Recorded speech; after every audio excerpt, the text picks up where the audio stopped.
wá sílẹ̀ ẹ̀mí gbàgbé wa gbogbo àwọn tó dẹ̀ ní ìran wa ò ní kúrò nínú wàhálà tí àwọn amúnisìn kọ́ sí oko yìí oko Elédùmarè torí pé ìyà tó ń jẹ ìran ọmọ Yorùbá kò ń ṣe kékeré rárá. It's just too much. Sufferness ti pọ̀ jù. Àwọn èèyàn wa ń suffer nílé torí pé a wà nínú Nàìjíríà dẹ̀ ni. Tábà kúkú sínú Nàìjíríà àmọ́ bá ṣe fẹ́ treat ara wa. Nàìjíríà ń drag wa padà sẹ́yìn too much. Nàìjíríà ń drag wa padà sẹ́yìn gan ni. A lè lọ síwájú ojú kan láwà. A lè sọ fún àwọn kan wọ́n ní náà wọ́n ní ká sì takú sínú Nàìjíríà kí gbogbo a máa kájọ máa manage Nàìjíríà. Èmi máa wáyé fẹ́ manage tí tó refuse láti manage ara ẹ̀ gan. Nàìjíríà gan fi manage ara ẹ̀. But it seems àwọn èèyàn wa wọ́n get message yẹn. So kọ́lọ́n kó ṣàánú wa. Láàdúró ti wà. Èmi mọ̀ pé bọ́pẹ́ bóyá àwọn èèyàn wa get message yẹn. So kò ní sú gbogbo wa kò dẹ̀ ní rẹwà. We will continue all the time láti sọ fún àwọn tí kò tí ì yé pé best bet wa ni pé kólúkálukú dá wà as a country. Kólúkálukú máa ṣe tiẹ̀. Kí Nàìjíríà ṣe tiẹ̀ káwa náà ṣe tiwa kò mú jà dání. This unity tán force wa pé ká wà together. Unity yóò kò work. On literally delay progress wa gan ni. A wà níta olúkálukú wà káàkiri gbogbo àgbáyé. A kàn struggle. A dẹ̀ ní space, a ní land, a ní territory tí a lè fi tó gbọ́dọ̀ wà develop. Àwọn kan ní náà ká ṣe manage Nàìjíríà yẹn ká mọ bí wá ṣe máa fix ẹ̀. Bá wa ṣe fix tí kò èdè òye gbogbo ra wa. Tá bá sọ A, àwọn Haúsá sọ B, àwọn ọmọ Igbo á sọ D, àwọn Kanuri á sọ Z, olúkálukú á máa sọ tiẹ̀. Báwo la ṣe fẹ́ survive? A dẹ̀ sọ fáwọn èèyàn ẹ jẹ́ ká fi kíní sílẹ̀ ká ṣe the needful. Wọ́n ní náà ká ṣì wà nù Nàìjíríà kájọ máa ṣe Nàìjíríà wo la jọ ń ṣe. Nàìjíríà iná la kúkú ti ń ṣe láti how many years nísìn kò gbé wá kò mú anything kankan wájú pé pain and anxiety bí wọ́n bá pè láti Nàìjíríà nísìn àyè máa já ẹ̀rọ abẹ́ ọmọ tó fẹ́ bẹ́ẹ̀ so ẹ̀rẹ́ sọ fáwọn èèyàn wa wọ́n ní náà wọ́n ní ká gbẹnu dáhùn shut up kí ló ṣe yín kí lè Nàìjíríà wọn lè ń béèrè fún because àwọn ọ̀gán ní understanding. Mo ń bọ̀. Wípé bóyá àwọn tó wà ní ayé gbogbo yín bẹ́ẹ̀ fi pé àní kọ̀ọ̀kan ká fẹ́ gé nínú ẹ̀ ni. At 62, some of the stories making the rounds there as well. And customers will not pay more if Thames Water fails. The boss of regulator of what says customers will not face higher bills due to Thames going bust. Will they? Wouldn't they? And Westminster Court are still predatory, says staff. And he says that staff says abuse of power in Parliament are still common, and the new complaints process is too slow. King Charles is to receive Scottish Crown Jewels. A service of Thanksgiving will be held at St. Giles Cathedral in Edinburgh to mark his coronation. So this is a lot more going to be coming your way today. Stay tuned. Don't touch the dial. I sincerely apologize. I think we're having a bit of transmission issue for those of you on the YouTube. Shamsuddin, good morning to you. He says, God bless you, our nation, and God bless every one of you, and God bless you, sir, and God bless you, Shamsuddin. I hope you are doing very, very well. Stay tuned, don't you go away. Starr Radio, okay? Your favorite African and Caribbean radio station in London. Let's take this musical break, and I'll be with you.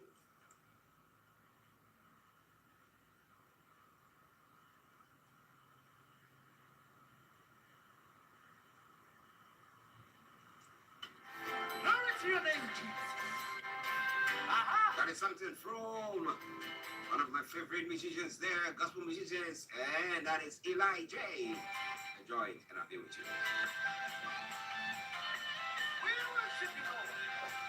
olúkálukú máa lọ́ndọ̀ ẹ̀ wọ́n ní náà ká máa ṣe nàìjíríà ká wà together you know à ń force ara wa sínú system tó work à ń force ara wa sínú system tó ṣiṣẹ́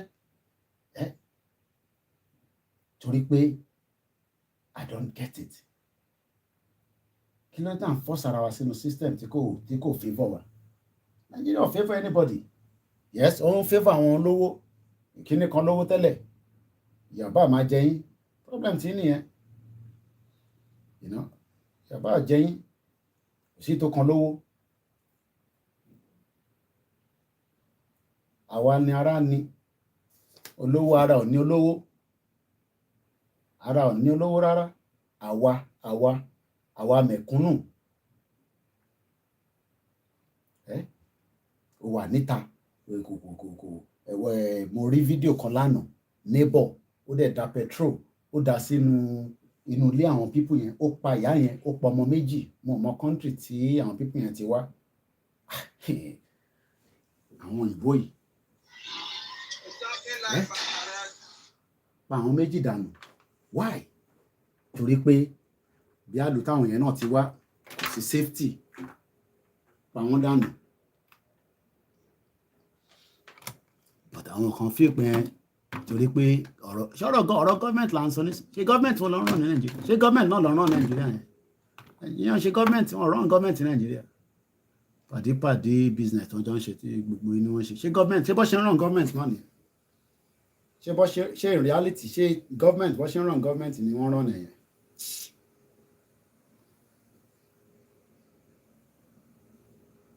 bàbá dẹ̀ sọ wọn ní ká shut up wọn ní come back home ọmọ tó wà nílé ṣé nǹkan kan kó ló léèyàn jáde kúrò nàìjíríà tẹ́lẹ̀ in the first place wọn ní come back home kájọ ṣe ó fẹ́ tó yẹ gbogbo yìí ó fẹ́ tó yẹ every single one of you ẹ ṣì wà ní Father Christmas time ni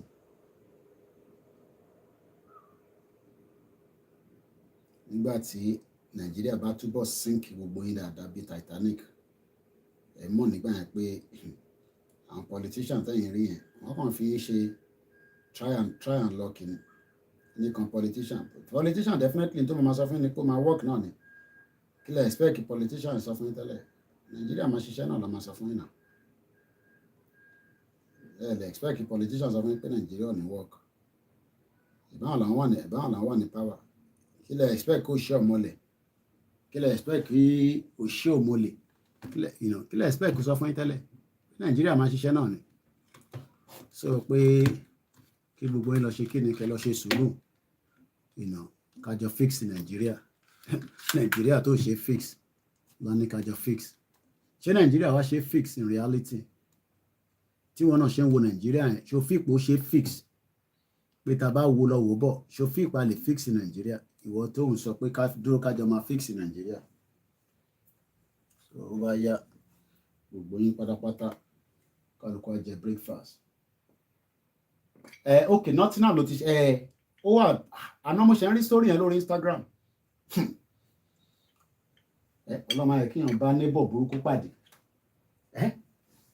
ó mọ̀ páwọn èèyàn wà ní ilé yẹn ilẹ̀kùn tó máa gbà jáde ó dẹ̀ da petrol sínú ẹ̀ ó dẹ̀ sun ọmọ nulẹ̀ ó wá ní wọn mọ̀ pé building ni àbí property yẹn pé péyàn wà nínú ẹ̀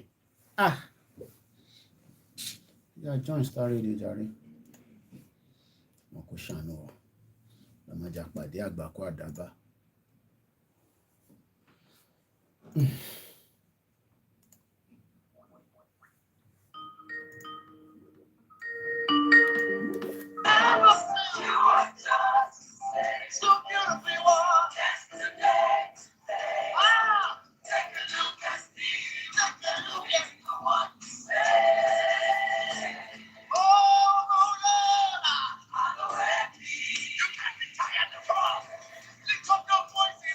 Something nice from Eli J.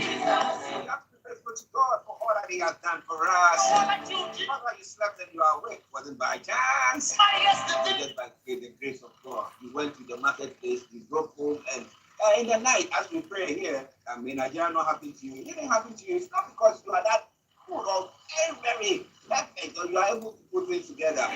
People who were very rich, people who were maybe had all the skill that they need, ended up dying. But you are still alive. And once there is life, as I say all the time, there is hope.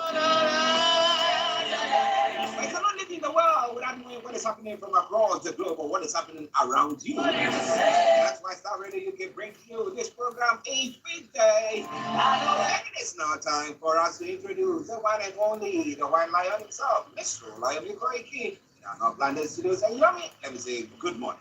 A very good morning to you back in the studio, Mr. Archie. Good morning, Frank. Good morning to all our listeners and viewers. And welcome once again to those that have connected on the sister broadcast. It is the Wednesday edition, and it is the beautiful 5th day of July 2023. 8 minutes past, and I know we are always pressed with time. But later on tonight at 1800 hours, can the service chiefs restore security back to Nigeria? Will be the discussion. But for now, I will come back again to you in the studio because there's still a lot to discuss before that. All right then. How are you doing, sir? Well, apart from the students and the teachers also on strike in UK, the only difference is they take 1 day at a time as against Nigeria, where they can go for 6-8 months. So the children literally have gone out, but they are out of school today, and as so many other students across England. But most important thing is the weather is still very windy out there, and that literally means that more tea and coffee will be drunk throughout the day, and make sure the windows are not too open. Apart from that, I'm doing very well. Okay, yes. Now, behind Yomi, you can see the some pictures of some of the service chiefs who have, the military who are giving the reassurance to the president that, look, you know what, we have, actually submitted, or we are submitted to democracy, and therefore we are reassuring you that there's not going to be anything at all. But I ask myself the question: there are most countries where people who actually organized coup d'etats were not in the high ranks. They were those in the lower ranks who did that. They think that, well, these big people, they are enjoying themselves. The lower ranks thought, no, we cannot stand up for that, and then decide to embark on things like that. So the assurance that these military has given to the president, how far does it go, and how credible would that be? Well, you're quite right. Loyalty is one of the key aspects of democracy, especially when you have had years of military rule, like a country like Nigeria. The whole structure of Nigeria was destroyed by the military after the independence of 1960, and for more than 3 decades we were struggling to get it back right. But now 2 decades down the line, because there hasn't been any interference since 1999. 1999, the same president kickstart his career back again after being in exile in London. After the late Sani Abacha attempted to kill him. He spent most of the time here in UK, and even at some point, he did also say that he never believed in Nigeria. Maybe then he was fighting for something that thought, believing in Nigeria was the wrong word. So at this time, Bola Tinubu has now believed in Nigeria, and the reason why he believes in Nigeria is because he is now the current president of the Federal Republic of Nigeria. So when we now look at the message coming out from the military this morning, the loyalty is what they are promising President Bola Ahmed Tinubu, the 16th president of the Federal Republic of Nigeria. Nigerian Army promises President Tinubu a complete loyalty to democracy. Our response to your kind gesture is our unalloyed loyalty, subordination to democratic governance. The Nigerian Army has related that they will give Bola Tinubu their full loyalty. Interesting. Now, as I did say earlier on, now they are those in the lower ranks, okay, who at times look at things that are going on. Because these big people, they are up there and they are smelling all the nice things that goes on, because the president knows that I look to treat these people good. But those underneath, are they feeling that they belong, or do they feel that they are being marginalized and their bosses are saying, hey, stand up, hey, sit down, hey, all those stuff? Are they being taken care of? That's the question that I'm going to, I will come to Yomi for answer. But Pastor Mo, good morning to you. Say, may Nigeria not happen to us? So, okay, yeah, okay. Nigeria is highly unfixable because there are lots of looters among the politicians and traditional rulers. They go to say they think less about the common people, and that is true. And like this situation I was talking about, the military chiefs, or the bosses, the generals, and all those the high-ranking officers think that, you know what, we'll give you the support. We are okay because they know they're getting lots of money into their wallets, or being treated the way they're supposed to. But what about the younger people or the junior ranks? Young.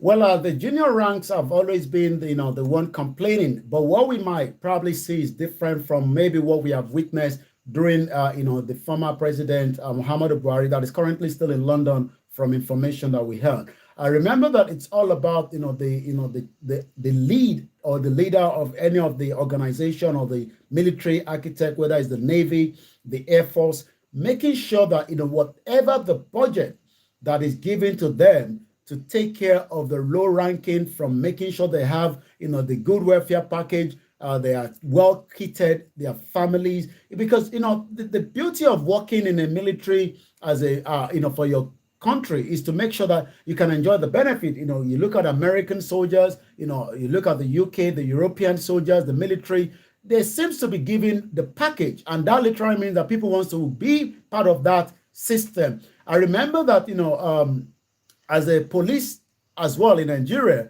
you are given, a lot of, free housing, but most of the houses are now dilapidated. Not that money has not been allocated to such, but again, somebody somewhere have run away with the figure, and that literally means that, those underneath are feeling the brunt. Will they be able to unseat the government, especially the junior ones?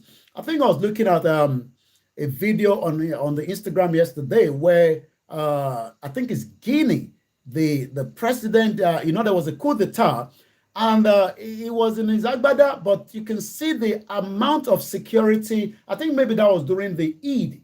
He was being protected fully while he was walking on the street. We know that was a coup d'etat. But whether we can have a coup d'etat, remember I told you a few days ago that it seemed that the previous military generals have been given a well package that might probably keep them away from interference. The question then is, will the new chief of staff make sure that the package for the younger ones are well taken care of? Well, would that be? Or would they feel that, look, these people are enjoying, we are not, and what? First of all, hey, thank you very much. JN, may Nigeria not happen to us, in Jesus' name. Yes, I got it. Yes, did I? Good.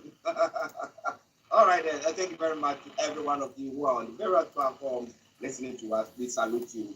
I say it all the time. Without you, there will be no point sitting here to look at anything. All right, then. Now, let's move on to some other stories because, as we said, we are pressed with time already. Now, the Nigerian Customs has seized 3 billion smuggled rice and arrested 344 smugglers. Now, where did it come from? I'm sure it will be coming from Benin side of the border, and therefore, young.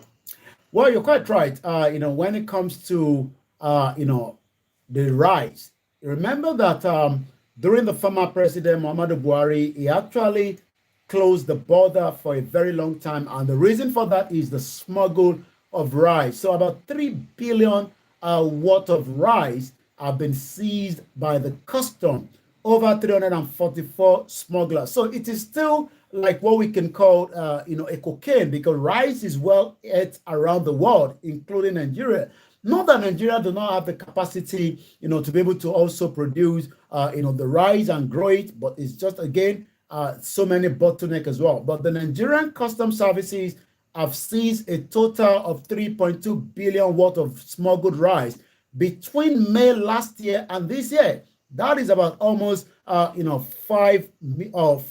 point something million US dollars when you convert it back, according to the findings. Data obtained from the service through his National Public Relation Officer, who is a Chief Superintendent of Custom, Abdullahi Maiwada, indicated that a total of 206,835 bags of rice were seized within the period under review. That is a bit worrying. Well, it can be confiscated because the law says that you cannot import anything of the sort. But the question is, how much rice is being cultivated in Nigeria or is being grown in Nigeria to actually subsidize whatever is being imported?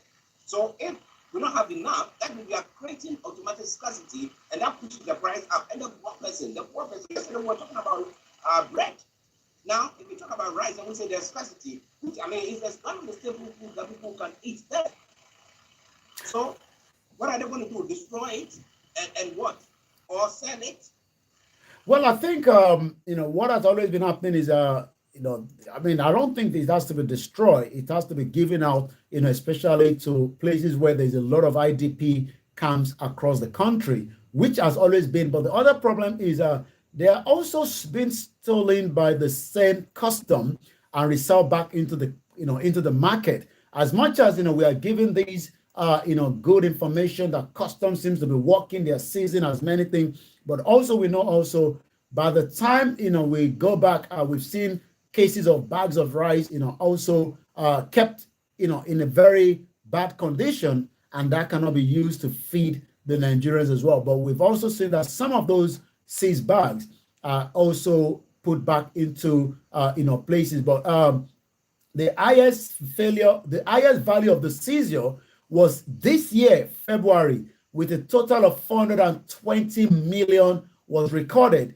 which comprised about 172 seizure of 12,239 bags of rice as well. Some are currently undergoing training and will be coming into the next few months.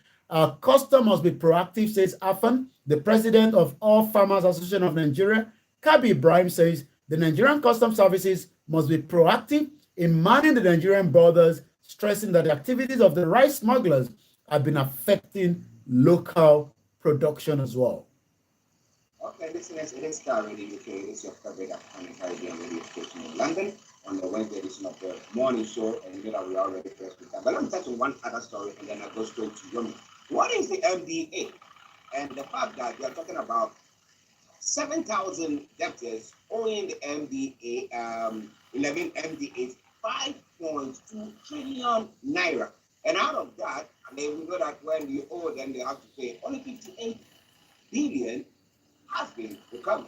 So where is the rest of the money? Who is those monies with? Is it that some party people and people? What exactly? Where is it?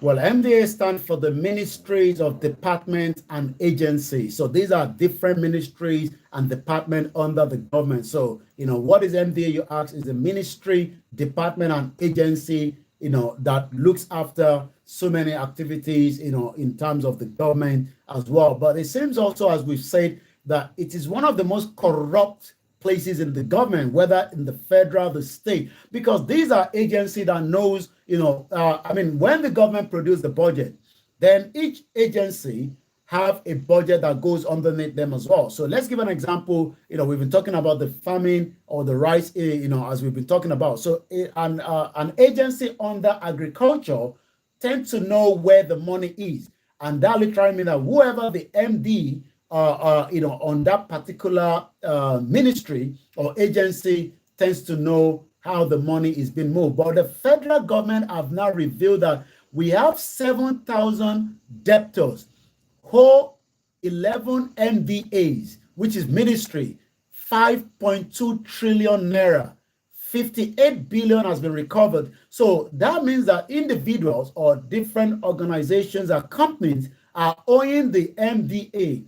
This debt came to spotlight from, again, data that was aggravated from 7 debtors across 11 MDA. So let's go into it. According to the Federal Ministry of Finance, Budget and National Planning, all the federal ministries, departments, agencies to key into its debt recovery policy to improve government revenue. Remember that this government needs a lot of money to operate, to take care of security, economy, and the welfare of so many Nigerians. But the director of the special project, Victor Omota, stated this during the South-South Zonal Sensitization Workshop on the federal government debt recovery drive through Project Lighthouse in Asaba yesterday. Mr. Omota said the ministry has actually recovered 58 billion naira that was owed to all these MDA out of 5.2 trillion. That is just like a pinch in the salt.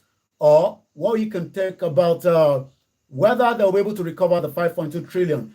Imagine if this 5.2 trillion was used in the first place for the proper project. Maybe today, so many Nigerians will have access to jobs, good roads, but it says that the federal government designed the project through the collaboration of 946 federal MDAs to recover all the debt that is owed and also, most important, block the revenue leakages. Interesting. We talk about a country where we say that there's scarcity of finance and fuel subsidies, removal, and all stuff. And then we have a place where the whole system is hemorrhaging big time monies like this. But let's keep our fingers crossed and let's see what is happening there. It is all coming away from Starr Radio UK, your favorite African and Caribbean radio station in London. Now, no economy survives high cost of energy. Buhari removed fuel subsidy in 2016, but restored it to win 2019 election. Public affairs analysts have said. But people were saying that they know that the fuel subsidy was removed long time ago. So the question was, where was that money going to? Jump.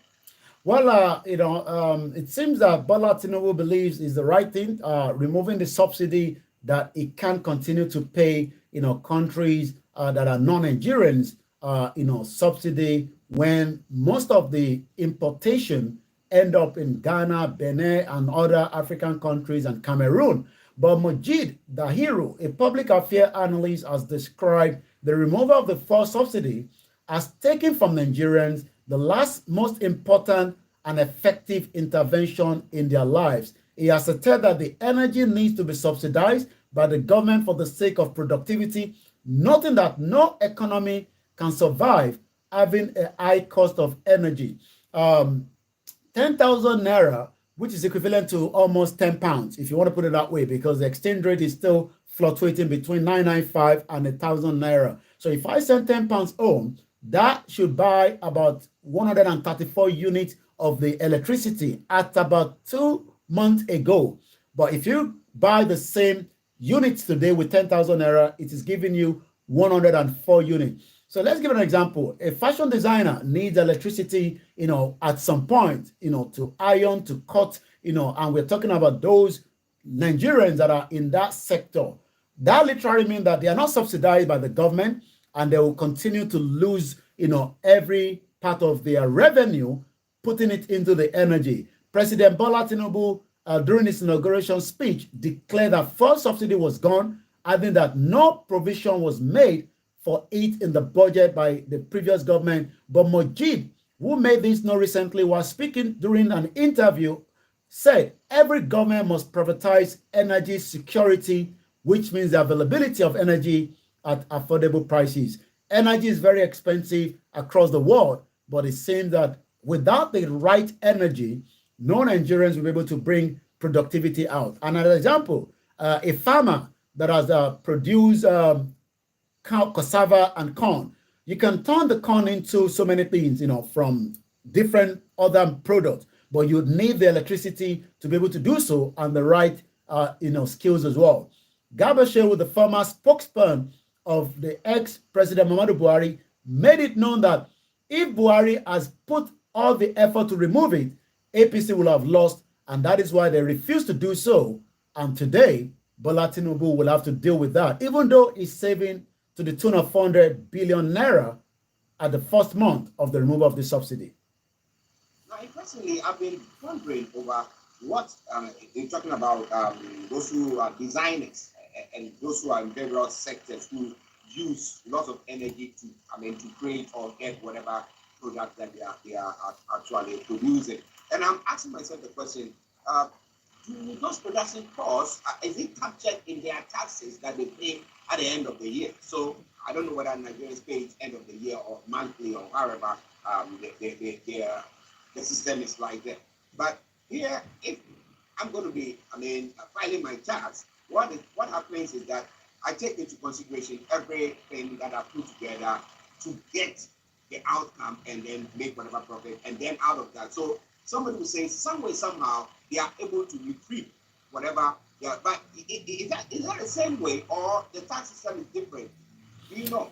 Well, the tax system in Nigeria is not as it is here in UK, where you can factor, some of these bills into your tax, and the government, then realize that, the reason why you're running, your small little business from the house also consume your energy bills, and you can put that in. And also, as we say, most Nigerians do not pay tax, and those that are meant to be paying the tax are not doing so in the first place as well. So that literally means that as many taxes that should be operating in Nigeria is not, because the tax system is just not working as it's meant to be.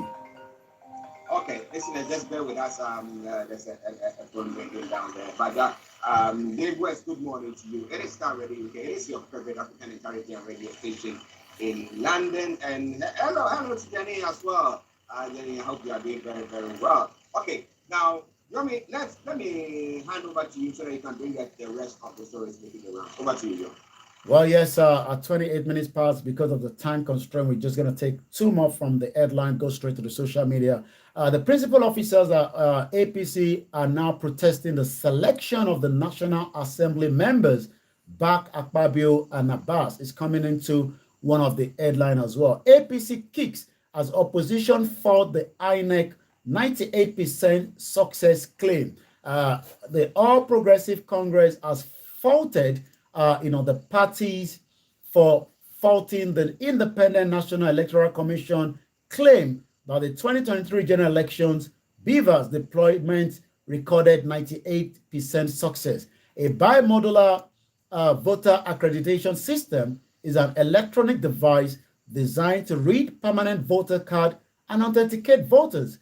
Commenting on the opposition parties, the APC noted that the INEC chairman, Mahmoud Yakubu, deserves some commendation for overseeing a peaceful electoral process. The INEC chairman, Professor Mahmoud Yakubu, had said the contrasting view about the result of the elections were fair reflection of a complex multi-party democracy. So that is coming again, from the headline, as the APC kicks as opposition are faulting. So it seems that the opposition is not happy, while APC definitely believe that the right thing has been done.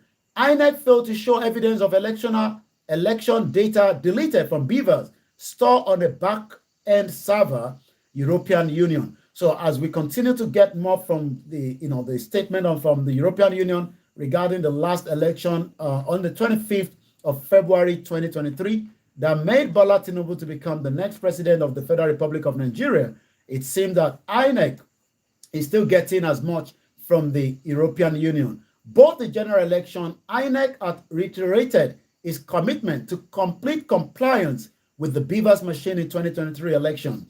The European Union Election Observer Mission, in its latest report on the outcome of the 2023 general election in Nigeria, has highlighted the controversies surrounding the deletion of election data from the bimodular voter accreditation system between February 2023 presidential election and the March 2023 governorship election. In its final report, Election Observer Mission Nigeria 2023, the EU stated that INEC failed to indicate what data was erased from the Beavers and what was stored on the back-end server. But also, as usual, it seems that there is a response again from what we called Femi Fanikawa. I was going to pick that up, but we're going to come back. So let's go straight to the social media, and let's start from African Confidential at Bumi_speak.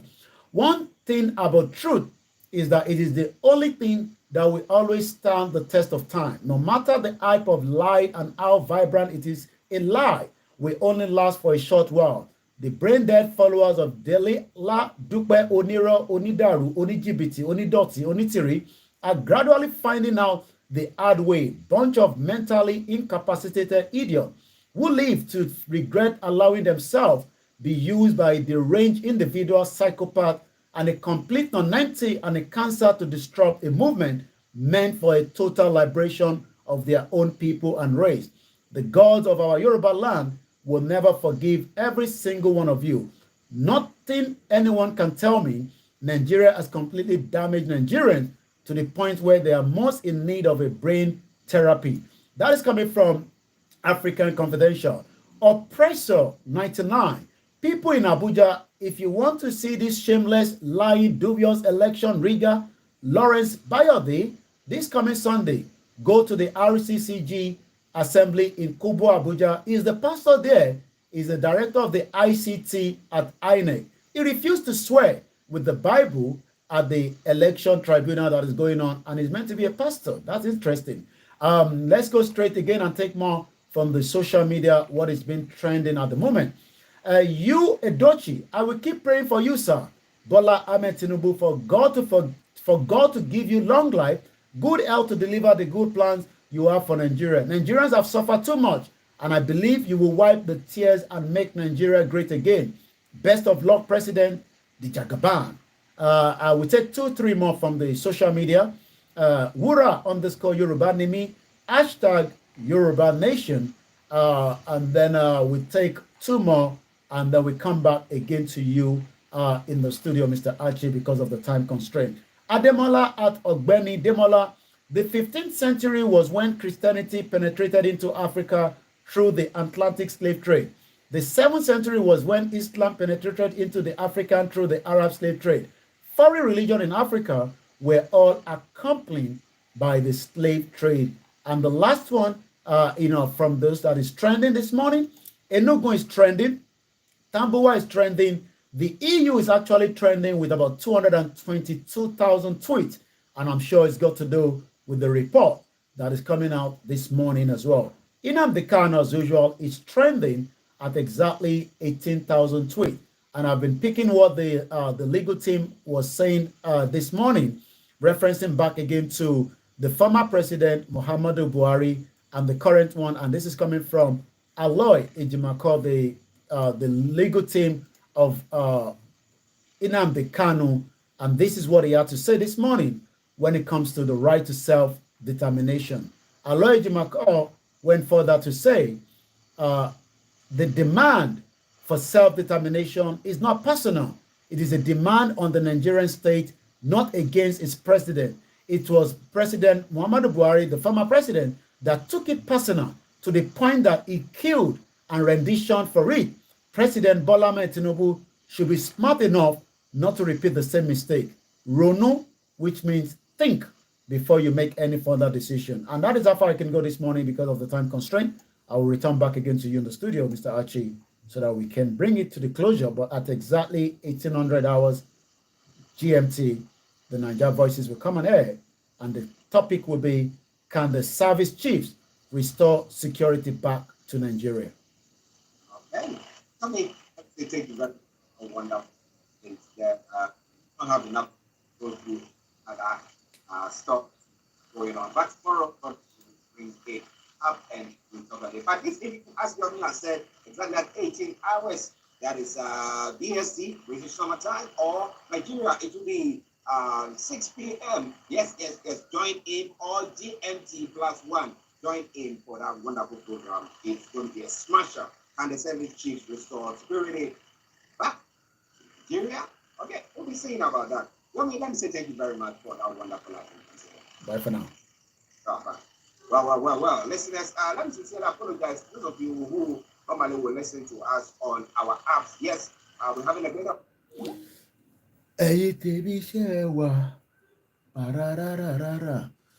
About to share program làwọn èèyàn máa fi fóònù máa fi disturb ara àwọn tó ń ṣe mí. Ìgbà tó bá mọ̀ pé yàn wà online, ìgbà lọ́wọ́ máa fi fóònù pè.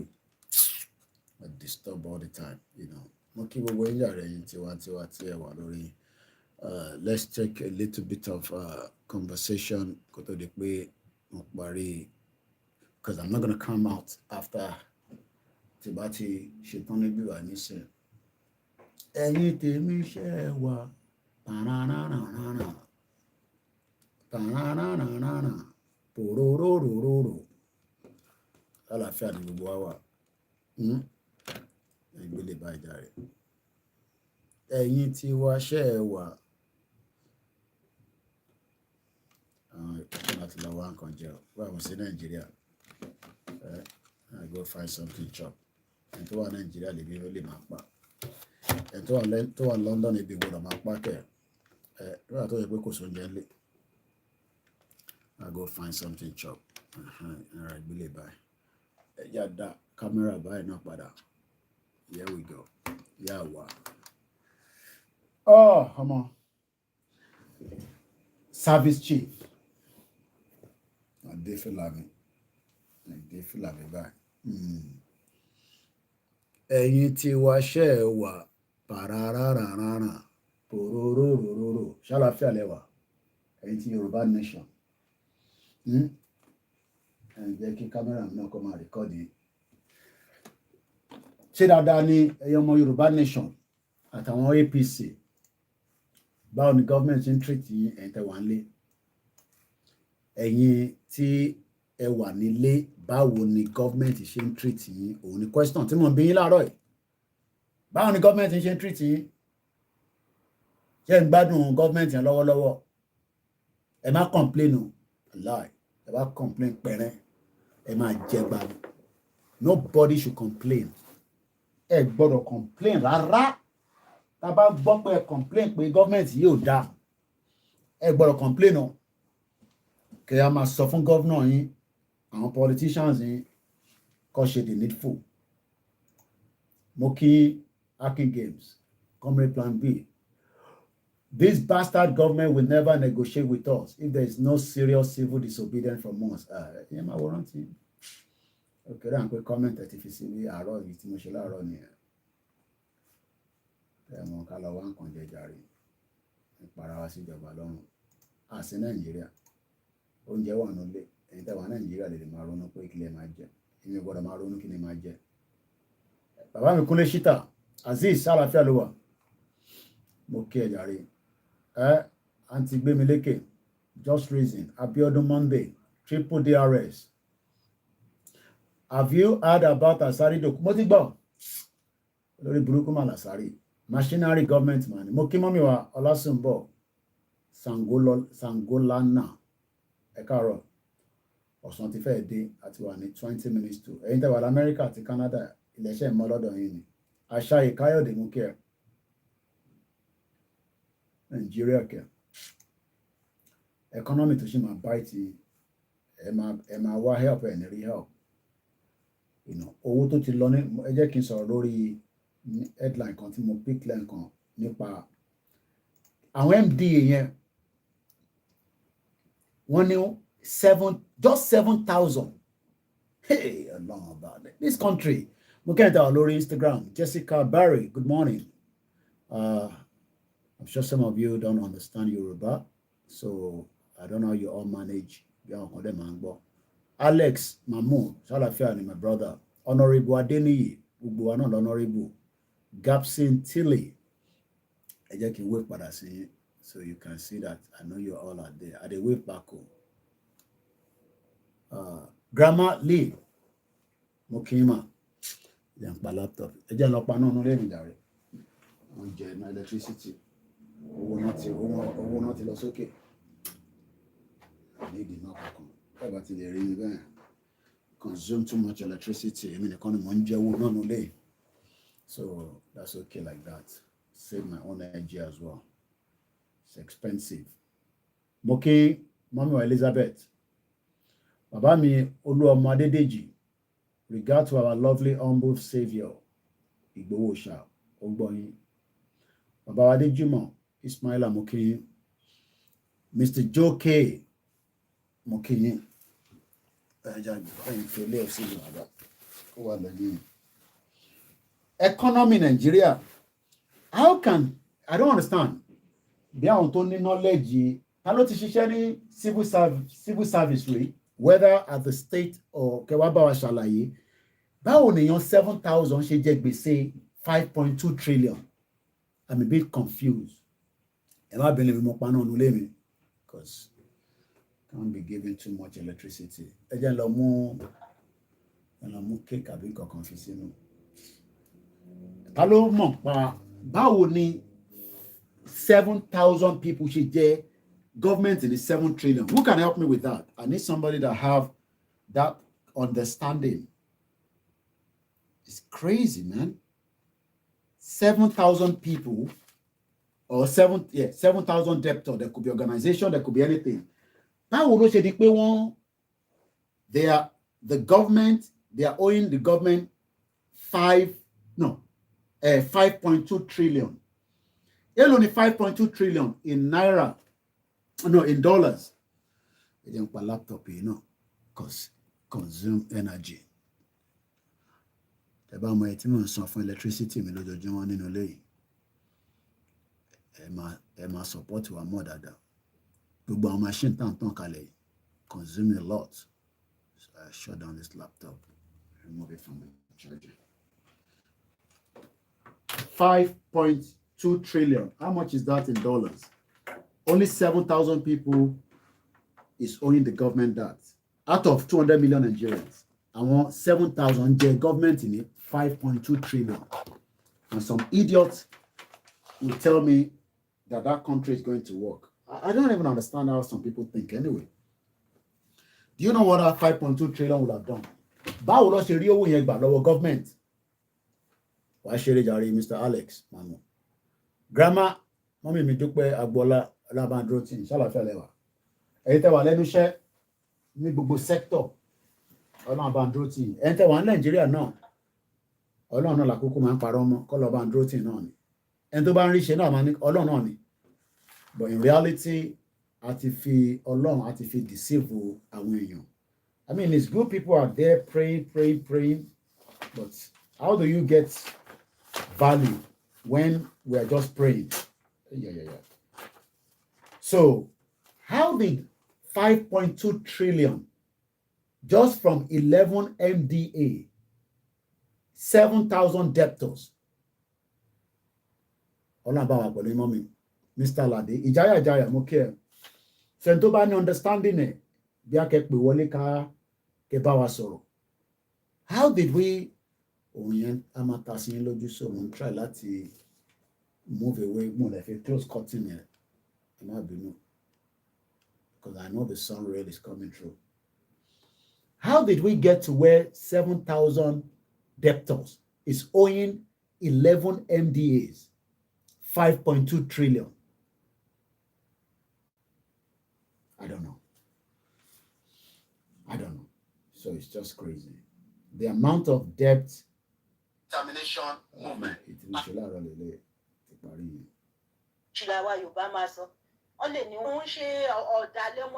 Ẹja máa gbọ́ sísítà wa kémi lọ fi máa wá ṣe nǹkan tí mo fẹ́ ṣe.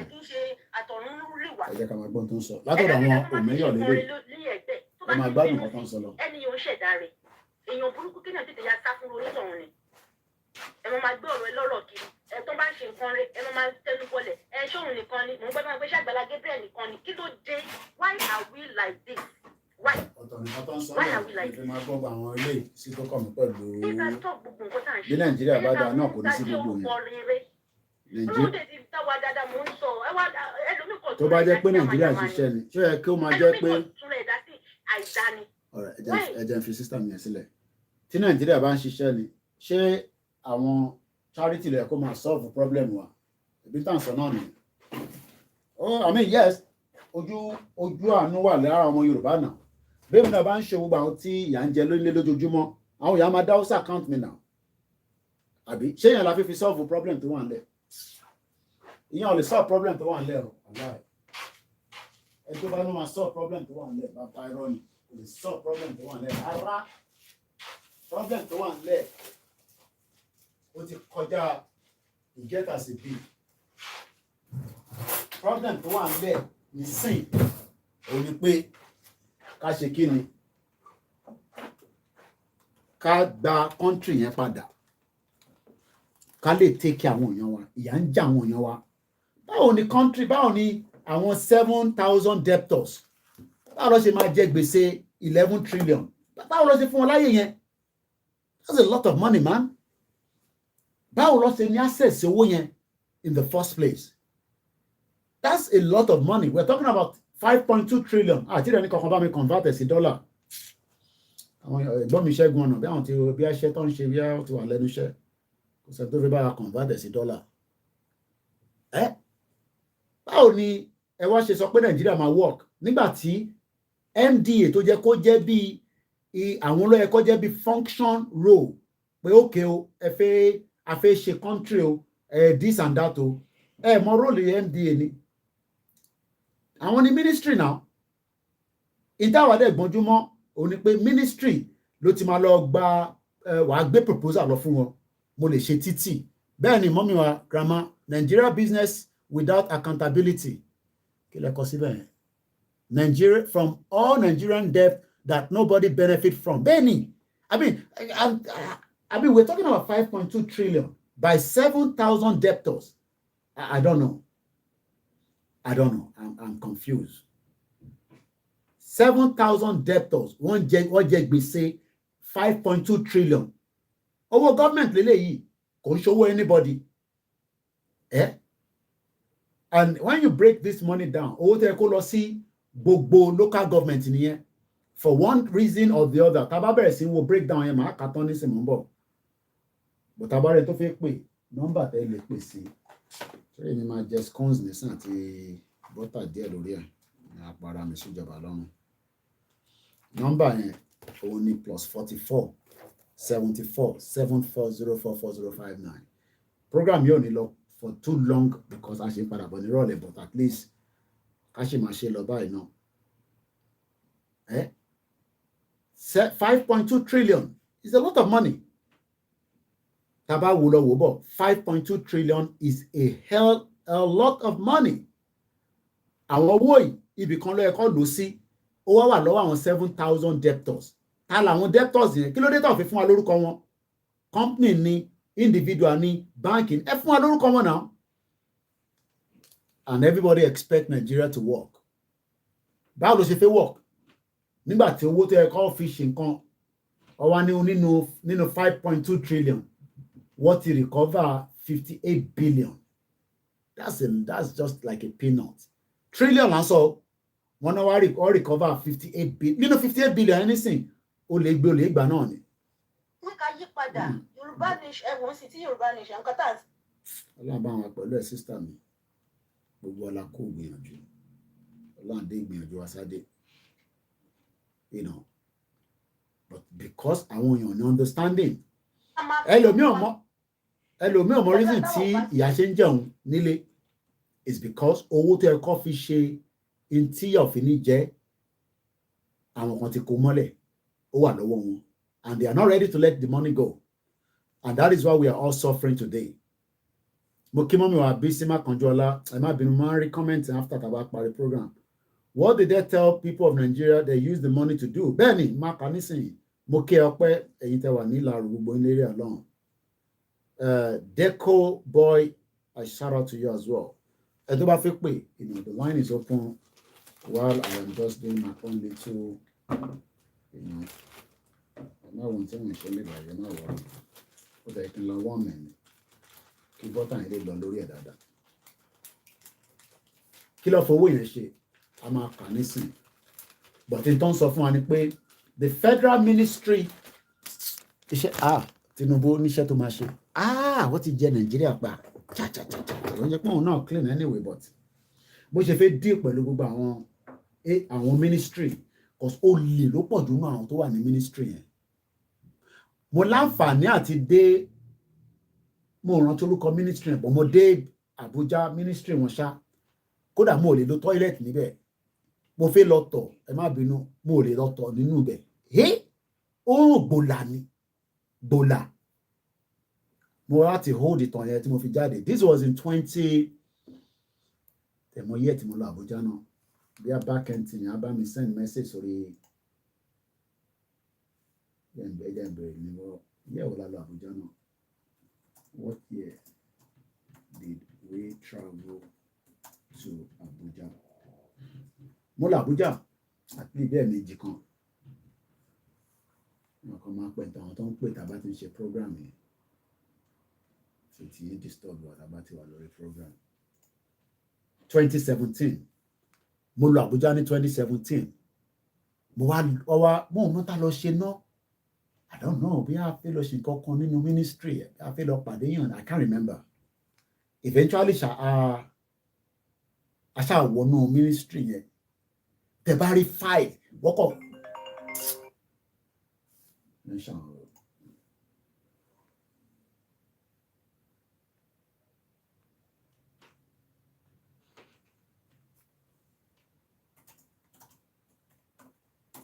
Okay. On the chief of army staff wà ní Ìbàdàn, oko oríire.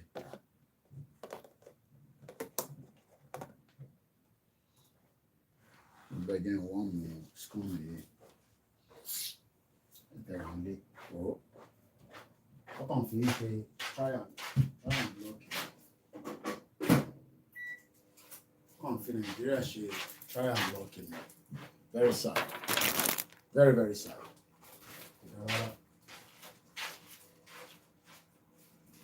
But as you saw, I don't want any cash out. Wọ́n ní nothing do them. Àwọn wo ìfẹ́ táwọn ní sí àwọn politicians ò dẹ̀ ẹlòmíì ní sí bí bàbá Jagaban ṣe máa bá wọ́ọ̀kẹ̀ tó máa ṣiṣẹ́ ní ministry tó náà máa lọ kówó jẹ òun ló ń wá kò ń ṣe pé ó nífẹ̀ẹ́ Tinubu kankan o wọ́n nífẹ̀ẹ́ Tinubu láti bẹ̀rẹ̀ síbẹ̀ yẹn bóun náà ṣe máa lọ di minister no not minister rani bóun ṣàṣe máa fòun náà sínú inú position kan ẹlòmíì ní sìn kọ́ ṣàfi sínú sector kan tó náà ti máa jẹun ẹ mọ̀ pé Tinubu kò dẹ́ ń ṣe Tinubu náà ló máa lè ṣe gbogbo anyway so olúkálukú lọ́bì ni gbogbo wọn máa lọ́bì ní sìn so 2017 tí mo lọ Àbújá ṣá la bá dé ministry yẹn wàláì paper 5 nílẹ̀ ẹlẹ̀ wọ́n dà nígbà yẹn pé ẹ̀dẹ̀ máa náwọn èèyàn níṣẹ́ èmi ṣiṣẹ́ pẹ̀lú Amnesty International nílùú yìí as a mo volunteer fún wọn I don't know ẹni tó bá like tí mo ń ṣe nísìn ẹ lè kúrò lórí program èyí tèmi lájọ wà lórí program so ní táwọn YouTuber kan bá ṣe eré tó fi make owó so family mi ni gbogbo yín so ẹ má bínú ebi ń pa mí ni. Àlọ́ ń pè sórí nọ́mbà yẹn wọ́n kó wọn padà. Àbọ̀rọ̀ mo yẹ yín nísìn nígbà tí mo dé Àbújá a lọ ṣe kankan no mo rántí ó rà pé mo lọ bá pàdé mi kan bẹ́ẹ̀ ni àbí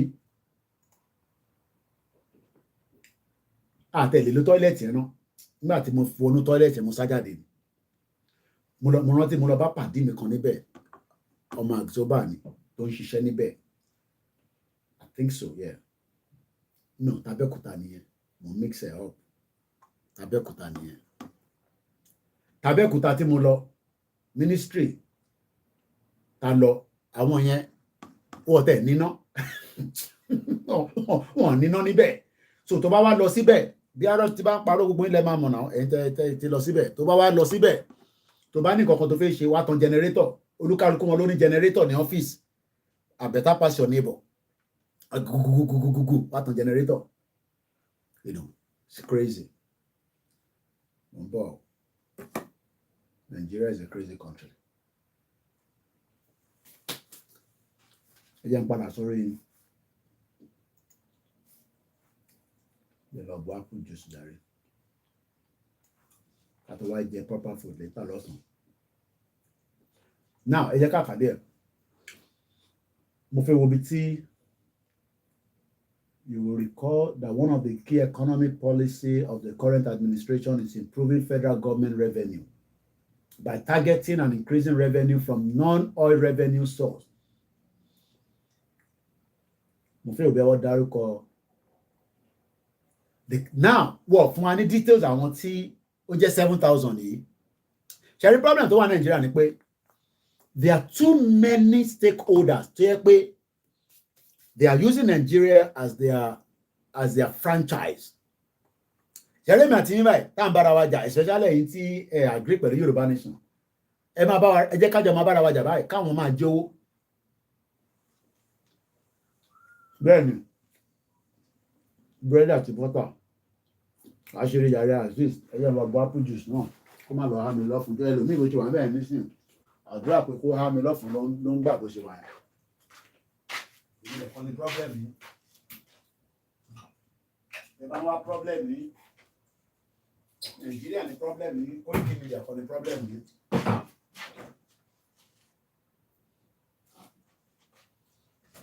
òbí kan ní problem yìí Nàìjíríà kò ní wàláì kọ́fì tí mo ṣe máa láàárọ̀ mo rántí mú tán ọlọ́run kò ṣàníyàn ìdajì tí mo mú ní nígbà tá à ń ṣe prógrámù náà gbàgbé ẹ̀sìn nígbà ilé ìbàdàn wà mú ṣá mango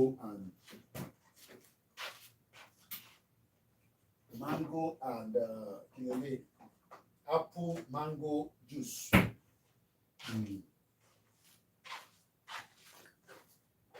tó ń jẹ́ ká máa fresh London náà nìyẹn ṣẹjọ́ rẹ̀ gbé apple mi sí ìrà màá tún wá mu eléyìí ni wọ́n ń pè ní apple mango juice wọ́n bá ṣàrà ilé ìwádìí lánàá so tó bá jẹ́ 40 years old táwọn nǹkan kéékèèké tó bá lè máa jẹ́ ní Nàìjíríà tí Tinubu máa fi parí gọ́ọ̀mẹ̀ntì kó mọ̀ pé o ti wà lábẹ́ àwọn tó wà ní poverty stage èmi lẹ́kọ̀ọ́ ní problem yẹn. ilé ìdùn lẹ́nu dáadáa díẹ̀ yàrá gbé báyìí drink ọ̀tọ̀ọ̀tọ̀ méjì mi bó ṣe wà yẹn. àníṣe now gbogbo tó kọ sínú átíkù yìí nísìn wọ̀ fún wa lórúkọ àwọn tí ó jẹ́ debtor yẹn but èmi àti ẹ nísìn èmi àti ẹ lájọ ń jà lórí social media àwọn kan ló ní 5.2 trillion àmọ́ orúkọ wọn àmọ́ company wo ló wà involved wọ́n kàn sọ pé 11 MDA ta ló mọ tán pè ní MDA ẹlòmíì ò mọ tán pè bẹ́ẹ̀ o tó o bá mọ̀ tètè yá sọ kí n lè ṣàlàyé fún ẹ. èmi ní kẹ́ máa bú bàbá tó yìí ní kẹ́ máa bú àti gbowó àwọn tó ń jẹ́wọ́ yín mọ́mí mi má kànjọ́ lání. The government, if you expose me, I will expose you. What is the secret of Nigerian leaders? Bẹ́ẹ̀ni, wọ́n fẹ́ expose ara wọn. Wọ́n mọ àwọn tí ó jẹ́ 7,000 debtor. Ó yẹ kọ́ list gbogbo orúkọ wọn jáde ká lè sọ pé olè lélẹ̀ ó wà lára àwọn tó jẹ́ the same thing pẹ̀lú AMCON. Ẹ mọ̀ pé AMCON yẹn ni ó máa ń gbọ́ owó AMCON Nigeria. Wọ́n pè kíní kan ní Asset Management Corporation of Nigeria, AMCON. Àwọn olè pọ̀ lábẹ́ AMCON yẹn. Mo kí ẹ̀gbọ́n mi David Adégòkè. Ẹ káàárọ̀ sà. Gbogbo iná ti wà ní lunch break náà. Lunch break èmi náà wà báyìí. Aago 12 la máa wà ní àwa tá a ṣiṣẹ́ ní àtàárọ̀ ni. Mo kà pọ́ kọ́mẹ́ǹtì bàbá kan. Àìpé program tí mo ṣe láràn. Ó kàn wọ́n lára dáadáa. Lórí iṣẹ́ Wálé Àdé. Ó ní kó sọ fún Koiki kó lọ wáṣẹ́.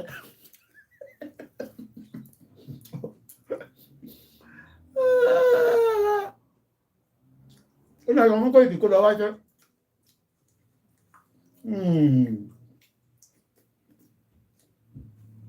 Ẹja lọ sínú AMCON. AMCON. 4 days ago news. Business day in Nigeria. Ẹja nǹkan tó kọ síbẹ̀. Many Nigerians are not interested to know about all these details. But tó bá ti wá sórí social media, kí ló ń sọ bẹ́ẹ̀ yẹn? Ló ń sọ̀rọ̀ Tinubu. Àwọn ọ̀dẹ̀. Wọ́n ti bà Nàìjíríà jẹ́. AMCON, managing asset for Nigeria. No, let me take that again. Managing asset for investor security in Nigeria. June 30 ní article 2023 by Bashir Ibrahim Hassan. Ẹja kan tó kọ síbẹ̀.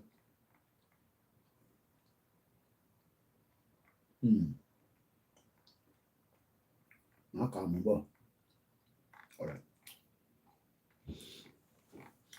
All too often, investors in businesses who were not involved in the day-to-day running of the show looked on helpless when owing to a variety of factors in prevailing global, national, and local economy. The fortunes of the businesses took a downward dive as individual investors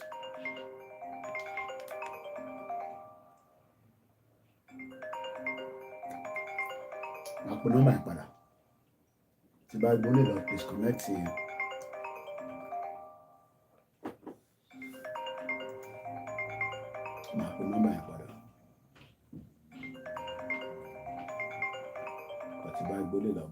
Disconnect it.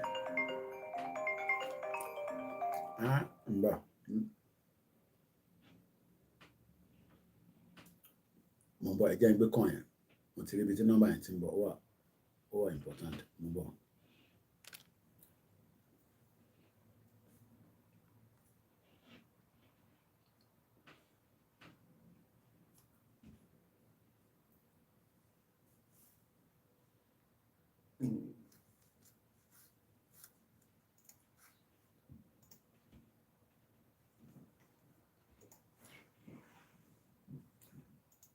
Yeah, good morning. I just missed a call from you now.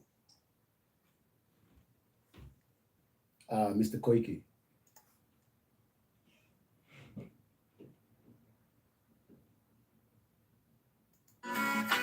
One minute. Sorry, I'm listening here.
I had to pick that call.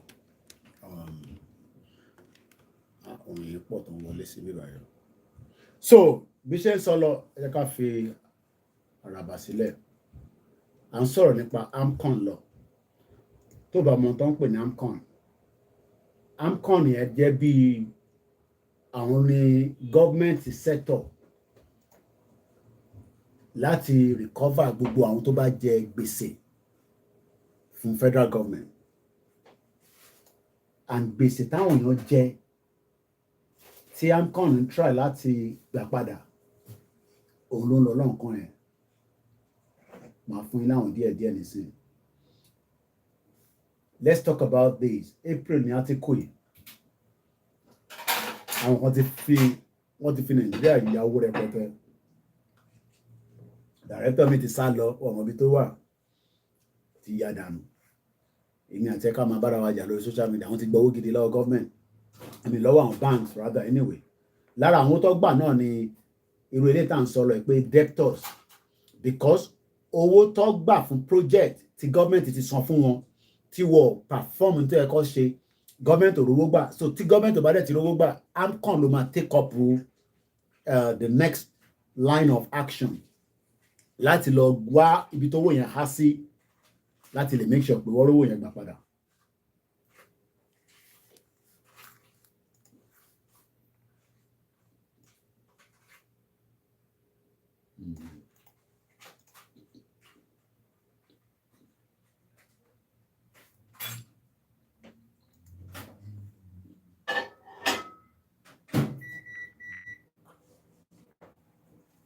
mo fẹ́ sọ̀rọ̀ nípa company kan tí ó ń jẹ gbèsè.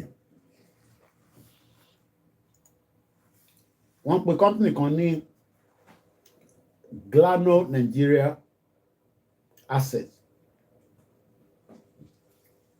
Ẹ mọ gbèsè tí ó jẹ 2.4 billion naira. 2.4 billion. Báwo ló ṣe jẹ gbèsè yẹn? Àkàdé ẹni sí. The Asset Management Corporation of Nigeria, AMCON, says it has taken possession of assets belonging to Glano Nigeria Limited over indebtedness value at 2.4 billion naira. In a statement on Monday, article it was April ọdún yìí ni o. So sorry what on the man was on social media. Oh, ní understanding àwọn tó jẹ gbèsè ní Nàìjíríà tó fi jẹ́ kí Nàìjíríà lọ síwájú pàdípàdé gọọmẹ̀ntì gbogbo wọn jọ ń ṣe.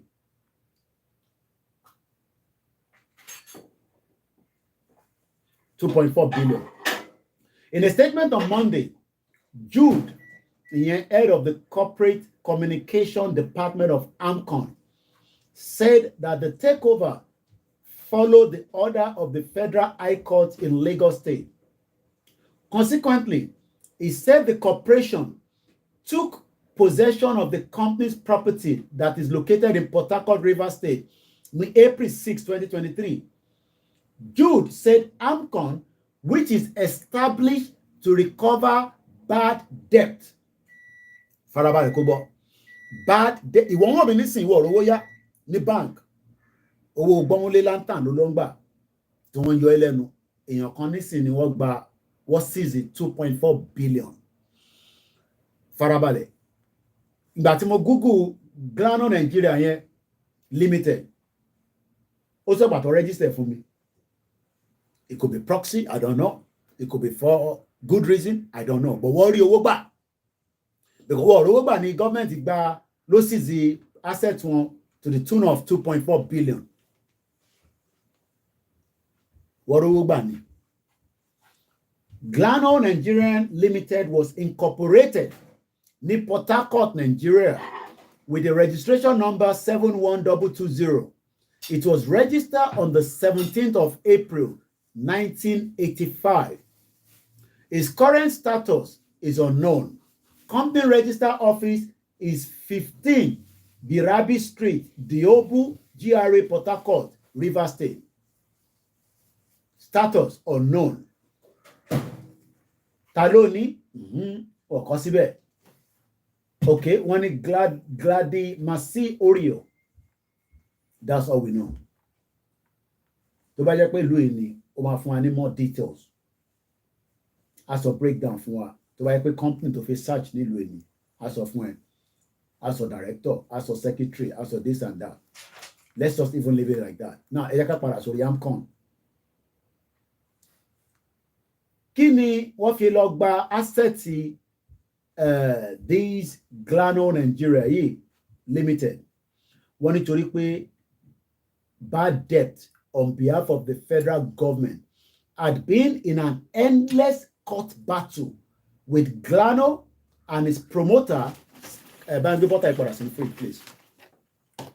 Glano and Nigeria since 2016, nothing far or ọ̀rọ̀ láti 2016, but had waited patiently till 2018.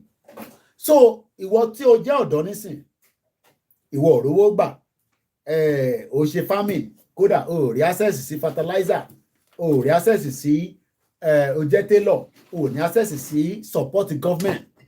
So kí ló ń support government yẹn fún? Torí pé ó jẹ́ ọmọ Yorùbá ni, wàá jẹ́ ọmọ yóò yà. Because irú àwọn tó gba 2.4 billion tó gbà lọ́wọ́ wọn nísìn, only God knows the total amount of owó gangan tó jẹ́. Ẹ jẹ́ ká kàdí ẹ̀ sí. The spokesperson said the court finally decided to back AMCON takeover. Pé kí ló dé? Ẹ ti gba owó lọ́wọ́ federal government. Bí àwọn fi ṣe project ni, who knows? Ara wọn náà tọmọra wọn náà ni pàdípàdé. Ẹ̀yin náà lọ ra juice ní Tesco. Ẹ bá ń ra tèmi náà. ọ̀dẹ̀ sanwó fún mi kíní kan naturist làwọn eléyìí ń jẹ́ oríṣiríṣi náà lọ́kùnkún provide fún wa ló ń ṣe. So in compliance with enforcement order, AMCON ní Thursday, April 6, 2023, inú ọdún yìí, now took effective possession of the Glancon Nigeria Limited property at number 22 Woji Road, Port Harcourt, Rivers State Capital, which had been under the management of Sterling Law Alliance since 2019. Apart from granting AMCON possession of the property that is situated at number 22 Woji Road, Port Harcourt, the court also ordered AMCON to take all necessary steps required to realize the asset of the oblig within the judicial division by seizing and taking any money, bank, note, check, bills of exchange, promissory note, and all forms of bonds of security for money with a view to realizing the huge outstanding debt. Gbèsè tó ń jẹ pọ̀. Ìwọ wà ní Nàìjíríà ní sí, ó rí gbèsè kankan jẹ. Jẹ owó gbọ́múlé láńtàn tó gbà, àtowó ọ̀kadà tó ń san díẹ̀díẹ̀, àtowó kẹ̀kẹ́ nàpẹ́. So they compare owó kẹ̀kẹ́ nàpẹ́ gbèsè tó jẹ pẹ̀lú àwọn ilé tó ti gba 2.8 billion naira owó gbèsè tó jẹ federal government. And that is all we know. Báwo lọ sí gbowó yẹn lọ́wọ́ government? No more details. Ìyẹn lọ bẹ́ẹ̀. Kò ń ṣàwọn nìkan wọ́pọ̀. Ká tún wò mí. Kódà AMCON wọ́n fẹ́ gba owó ilé tún gara. AMCON EFCC detained AMCON official.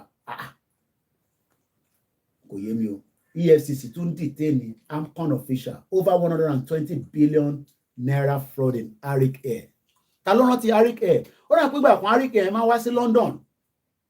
I think so. Gbogbo wọn olè ní gbogbo wọn pátá látòkè délẹ̀. 419 times 3 bí grandma mi ṣe máa ń sọ.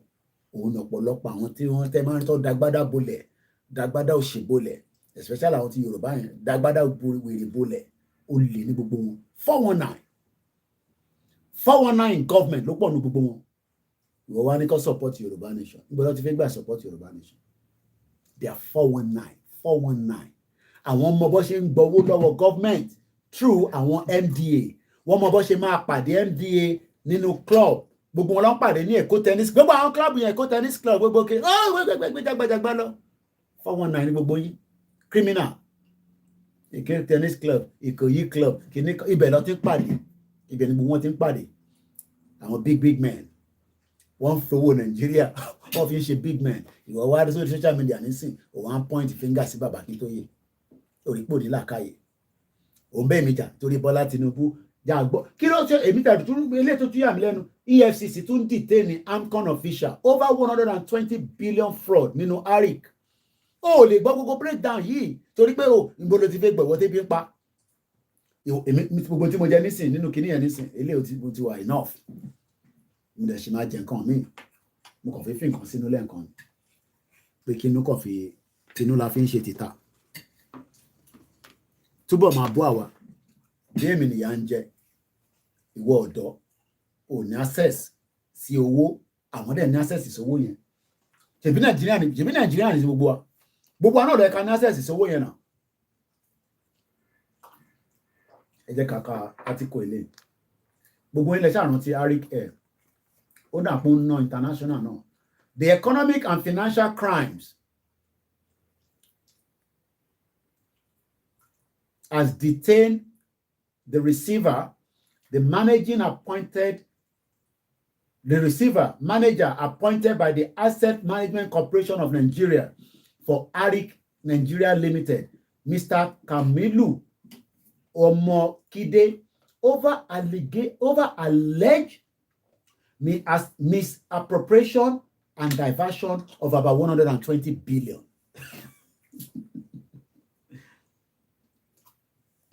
Saturday Punch learned that EFCC detained Omokide alongside with one Captain Samuel Kokruk, in connection with alleged illegal sale and tearing down of a $41 million CRG-1000 aircraft, which was operated by Archie Air. Document obtained by our correspondent on Friday revealed that the detention of the two top executives was square to a petition written by human rights lawyer Femi Falana, senior advocate of Nigeria, who is a solicitor to Archie Nigeria Limited. The petition detailed how there had been alleged financial fraud and the sales of assets worth over 120 billion naira. The petition addresses to the EFCC chairman was dated on April 27, read, "We are solicitor to the Archie Nigeria Limited, on whose behalf and specific instructions we write you. Our client operates an airline in the aviation industry by offering air transportation services for passenger and cargo in Nigeria and has been in business since 2006. In compliance with an ex parte order of the Federal High Court Lagos Judicial Division, the Asset Management Corporation of Nigeria appointed a receiver manager to manage our client assets due to his financial obligation to some banks." So bí ọ̀rọ̀ yẹn ṣe lọ bí ṣe ń kà nísìnyí pé wọ́n ní kí ẹni tí wọ́n appoint manager tó appoint under Asset Management Corporation of Nigeria kó tún manage another asset asset manage asset, but ó lè ní gbogbo wọn. They are all criminals. These are the people that doesn't want to break up of the country because everything is intertwined. Ó wà link, but then you lè ní understanding it. Torí ìwọ ìyà ń jẹ̀wọ́ náà, so òun wá bó ṣe fẹ́ survive àbí ìwọ náà wá bó ṣe máa débẹ̀ máa kówó jẹ, o lè lọ sáré kọ́lé, fẹ́ yàwó, ra mọ́tò. Let's continue. In compliance with an expert order of the Federal High Court Lagos Judicial Division, the Asset Management Corporation of Nigeria appointed a receiver manager to manage our client assets due to financial obligation. That means pé Archie kò lè sanwó tó gbà lọ́wọ́ báǹkì. In tó mean nìyẹn. Because Archie cannot fulfill his financial obligation. Ó ti gba owó lẹ́pọ̀lọpọ̀ lọ́wọ́ àwọn different banks, kò lè fulfill ẹ̀ mọ́. So báǹkì ti wá sọ fún bí àwọn tó yẹ kó sọ fún pé Archie yìí ẹ jẹ́ ká gba property wọn. Ẹni tó wá yẹ kó gba property yẹn ó lè gbà. Pursuant to the said expert order, the receiver manager has been overseeing the affairs of our client asset pursuant from 2017 to date. In course of running the airline businesses, the receiver has engaged in financial mismanagement, diversion of money, sales of assets, misappropriation of funds belonging to Archie Airline. Story yẹn pọ́n òtútù tán síbẹ̀ yẹn. Ẹ jẹ́ ká tó lọ ń tẹ̀lé omi jáde. Ó fàyìn òǹbá ẹ mọ̀ pé sínétọ̀ ní lọ́wọ́lọ́wọ́ ẹ̀ ó lè ní gbogbo wọn. Wọ́n máa ń sá sábẹ́ politics ni. Tó bá ti wà lábẹ́ politics, ó máa ń fún wọn ní protection díẹ̀. That's why they would have to know so many people. Mo ilé connect. Níbo láti lè pàdé ẹ̀, wàá pàdé ẹ̀ ní Èkó hotel. Asáré lọ́ba. Ìkòyí club, country club, alọ́ba. Yorùbá tennis club. Gbogbo kìíní yẹn kàn fi ń ṣe fraud ni. But ìwọ tó jẹ́ average Nigerian, ìwọ kàn rìn, ó kàn fi bàtà ẹ, ó kàn fi ń wọlé káàkiri back and forth. Ó ṣe tán, kò síṣẹ́, kò sẹ́nìtì. Ó wá ń lọ sí church, ó ń gbàdúrà, àwọn kan gba 120 billion, kìíní kan billion. Àwọn yẹn, ó wá expect wọn kọ́ bá wa dá sọ̀rọ̀ Yorùbá nation. Já gbọ́ tí Fáyìnbá náà. Ó fàyìn Uba to be arraigned on 18th of October over AMCON debt. The federal Lagos State yẹn oríṣiríṣi case ló ń lọ bẹ̀. Lagos náà ni.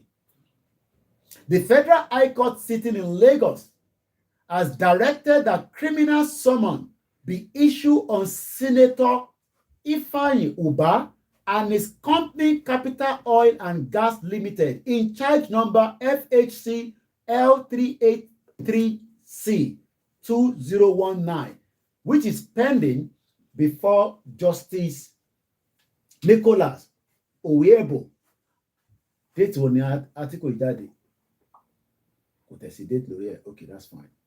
The federal government of Nigeria have commenced a criminal prosecution against Senator Ifeanyi Ubah in an 8-count charge on account of his indebtedness to the Asset Management Corporation of Nigeria. Anyone as big man, owó Nigeria ni mo fi ṣe big. Kò sí ọ̀kankan tó dá iléeṣẹ́ kan sílẹ̀ from the scratch tó jẹ́ pé owó tiẹ̀ ló ná. They've all used Nigeria as their stepping stone. Tó bá rí ọ̀kan ní tó bá ní àmì businessman, bèrè pé nígbà ló bẹ̀rẹ̀ business yẹn. Nígbà tó ráyè tọwọ́ bọ owó Nigeria, ìgbà yẹn ni business yẹn boom. Kò ṣe pé ó bẹ̀rẹ̀ sí í ṣe toilet roll ní díẹ̀ láti bẹ̀ toilet roll yẹn ó di pé gbogbo èèyàn rà.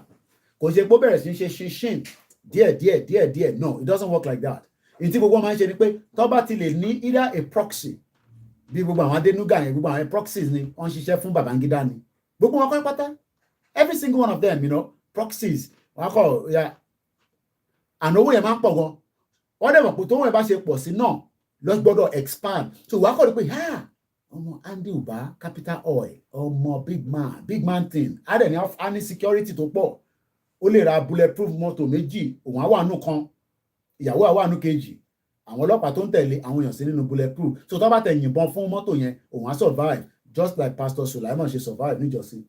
Àbí kò survive? Ó survive now. Because inú bulletproof vehicle òun wà. Òun sí nínú mọ́tò pàkútú. And this is why we are saying to you that don't expect all these people to support the breakup of Nigeria. Nigeria ni kòkó ọbẹ̀ wọn. Ibẹ̀ ló ti ń jẹ, ló ti ń mu, ló ti ń sùn. Let's continue a little bit. The federal government of Nigeria has now commenced a criminal prosecution against Senator Ifeanyi Ubah in an 8-count charge on account of his indebtedness. Gbèsè tó ń jẹ Asset Management Corporation of Nigeria sometimes in 2019, which includes alleged conspiracy in making a false claim in relation to the actual value of a certain asset transferred to AMCON under the concept of judgment obtained in 2012. We were talking for case in 2012, 13, 14, 15, 16, 17, 18, 19, 20, 21, 22, 23, 24. No, 20. So almost, no, again. 2012, 13, 14, 15, 16, 17, 18, 19, 20, 21, 22, 11 years. One fa case kan bọ̀ láti 11 years. Wọ́n ti resort out. Because bó ṣe ń bá fà yẹn, òun náà tún máa lo agbára tiẹ̀.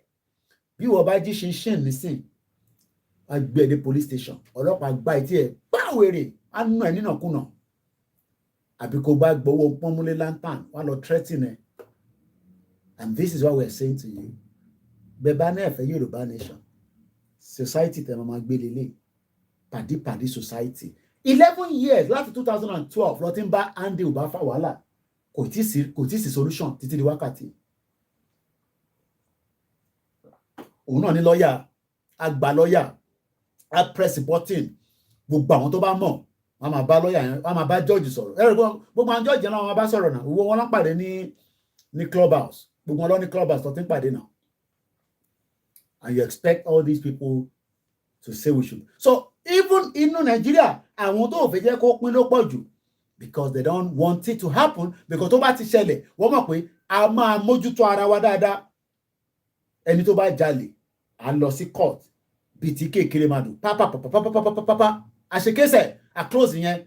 Sentence, lọ ṣe prison sentence. Kò sentence, máa lọlé ó dàbọ̀. Nǹkan méjì náà ni. Tó bá rúfin, you go for it, wà lọ serve sentence. Tó bá dẹ̀ ṣe tán, wà padà sí society. Tàbá fi pé agbọ̀dọ̀ gbé padà wá society. But àwọn ọ̀fẹ́ yẹn, fẹ́ society tó máa oppress gbogbo yín, tó máa oppress yín, máa tẹ̀ sí yín lójú. Ẹ wá máa lọ sórí Instagram page wọn, ẹ lọ máa wọ́n ṣe ń da agbádá olè. agbádá 419 a máa ṣe wedding ṣe party ṣe big party owó Nàìjíríà lọ fi ṣe party wọn kò sẹ́ni kankan tó dá business kankan sílẹ̀ ta lè sọ pé nǹkan báyìí ló ń ṣe so wọ́n fún wa ní breakdown owó andy oba ẹ jẹ́ ká tó lọ sọ́dọ̀ ẹlòmíì ọ̀pọ̀ AMCON shrink 7 banks profit by 95.68 billion amid concern to scrap the agency. 7 commercial banks paid a total of 95.68 billion naira in the first quarter of this year. This was ọdún ìlélẹ́yìí tí mo ká yọ May 1st, 2023 lélẹ́yìí. These are what àwọn tí à ń fi sọ pé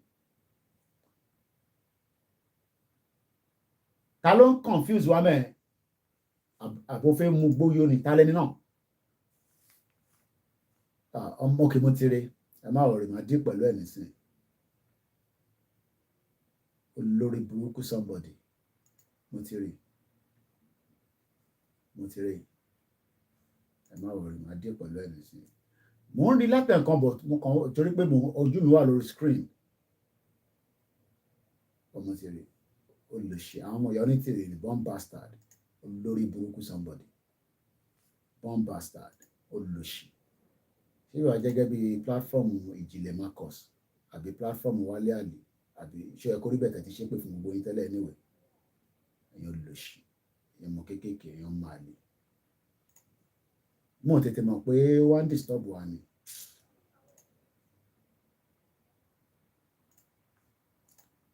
olórí burúkú somebody ti yọ wèrè dànù ẹ má bínú ìyá mi mo rí lẹ́ẹ̀kan mo ṣáà tún wò pé ọ̀tẹ́ mọ̀ torí tí mo gbé dání tí mò ń bá lọ yẹn bí ẹbí tó dẹ̀ ń pa mí ni kò jẹ́ kójú mi wá sókè ó lè ṣe àmọ́ ìyá onítìrì ní olórí burúkú ó ti wá fẹ́ máa ń lórúkọ àǹtí mi níbí bá ó tẹ̀ lórúkọ mi ó lè ṣe somebody àwọn máa lè wọ́n wà báyìí wọ́n wò mí àyò àwọn ti ìyá onítìrì olórí burúkú mo ti fi iná jó lánàá ìyẹn ni mo rí pé Wálé Àlè ṣe program kan lánàá ara ta ìyá máa ná wọn máa àwórí kọ òwúrò ni born bastard jẹ́ àpàdé ní Trafalgar Square tó bá bí ẹ̀dá ni ó lò sí déédéé mo fi iná jó onítìrì lánàá inú ẹ̀ bó ṣe máa jó ẹ lọ nìyẹn wàláì inú ń ṣe wòlíì mo dẹ̀ ń ṣàfà bó ṣe wá sí mi lọ́kàn ni mo ṣe ṣe lánàá ẹ̀ iná ẹ̀ máa jó ẹ̀ parí níbi tó bá wà ó máa rùn ẹ́ ní gbogbo ara ẹ yẹ ká padà sórí AMCON ẹ má bínú ìyá gbé mi lékè pé èèyàn kan tó lọ ń lo orúkọ yín láti máa fi máa kọ rọ́bì sórí platform tí Koiki olóṣì wọ́n wà lábẹ́ wọ́n wò mí báyìí àwọn olóṣì gbogbo àwọn tó ń support ìyá onítìrì àwọn wèrè ojú ẹ jẹ́ ká fi ọ̀rọ̀ AMCON sí ká tẹ̀ padà now ẹ̀yin tẹ́ ti lọ gbọ́ ṣó ẹ kó rí bẹ̀ tẹ́lẹ̀ nísìn tẹ́ ti lọ gbọ́ nígbà tí àwa sọ pé no ṣé ẹ ti tún sá lọ sọ́dọ̀ ìjìnlẹ̀ nísìn àbáwọn kan ti bọ́lẹ̀ ojú máa tì í nísìn irú Liz Dada yẹn mo ṣèrè ó ṣì wà lọ́dọ̀ ìjìnlẹ̀ o ṣèbí Liz Dada yìí bó ló ń gbọ́ ṣó ẹ kó rí bẹ̀ ṣó ẹ kó rí bẹ̀ nísìn náà irọ́ ló ń pa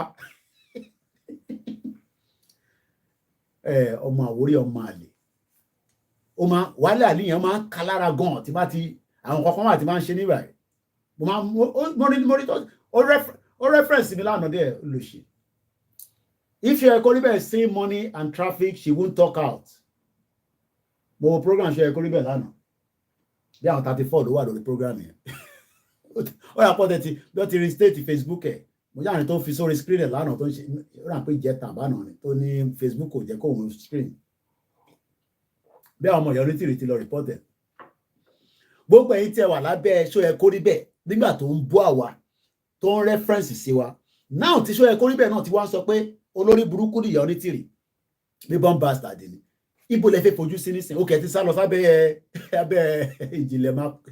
ìjìnlẹ̀ máa gọ̀ tàbí kí ló máa pè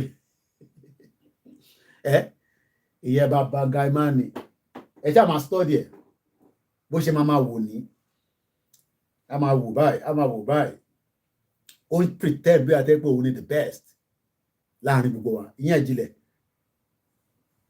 ẹ máa study ẹ body language ní kẹ́yìn máa wò body language ẹ ní kẹ́ lọ máa wò ẹ rí pé ó ń pretender ni ṣé ẹ kó rí bẹ́ẹ̀ jáde nísìn gbogbo ẹ̀yin tí ẹ lọ ń jókòó sábẹ́ ṣó ẹ kó rí bẹ́ẹ̀ as at the time táwa ti come out pé ìyá onítìrì ló ń pa now ti ṣó ẹ kó rí bẹ́ẹ̀ náà wọ́n sọ the same thing ẹ wá point finger àwọn ọ̀dẹ̀ lè fún yàn ní soft landing now láyé kò ń ṣe èmi ò mọ àtàwọn mídíà tó kú o bọ̀ lọ́dọ̀ tèmi ẹni tí yàn ń sá fún ni tẹ bá follow body language ìjìnlẹ̀ tẹ bá wo body language dáadáa you can tell it's all about the body language òun pretend Jídé Ìgìdẹ̀ ti sọ fún wa tẹ́lẹ̀ anyway wọ́n ẹ mọ̀ kó torí pé gbogbo wa nígbà yẹn àkọ́pá Jídé Ìgìdẹ̀ bá má sọ̀rọ̀ nǹkan báyìí ìyẹn sọ́jáde náà ó ní ojú owó pọ́n ìjìnlẹ̀ wàláì èmi kọ́ mo sọ Jídé Ìgìdẹ̀ ló sọ ó ní ojú owó ń pọ́n áṣà níbi tọ́jọ́ sọ̀rọ̀ dé gbogbo àná la máa ń bá gbogbo yín sọ̀rọ̀ lẹ́yìn bí we need one favour or the other so everybody máa mọ̀ pé Koiki ọmọ fọwọ́n náà ni bọ̀bọ̀ Koiki yẹn jàre ẹ fi sílẹ̀ bó ṣe ń ṣe nìyẹn gbogbo yín lẹ́mu so every one of us know each gbogbo áṣà níbi tá gbogbo irú ìyá mi gbé mi lékè nísìn kò ṣe pé à ń sọ̀rọ̀ àṣírí fúnra wa but ó láwọn ọ̀rọ̀ kàkà tó máa ń sọ fún mi pé Koiki á trust gbogbo yẹn ó yẹ nísìn wọ́n ń gbé ẹ mọ́ra ni o wọn náà bí ta máa sọ̀rọ̀ sí Jídé Ìgè sọ pé ìjìnlẹ̀ fi lọ Amẹ́ríkà ó sọ fóun ẹ mọ̀ pé Jídé Ìgè travel agent ni ó máa ń ṣe visa lọ Amẹ́ríkà èmi náà dẹ̀ pé báwo ni process ìgbà ọ̀fẹ́ Jídé Ìgè fẹ́ ṣe advert lọ́dọ̀ mi náà mo refuse mo ní no mo ní mo ń ṣe advert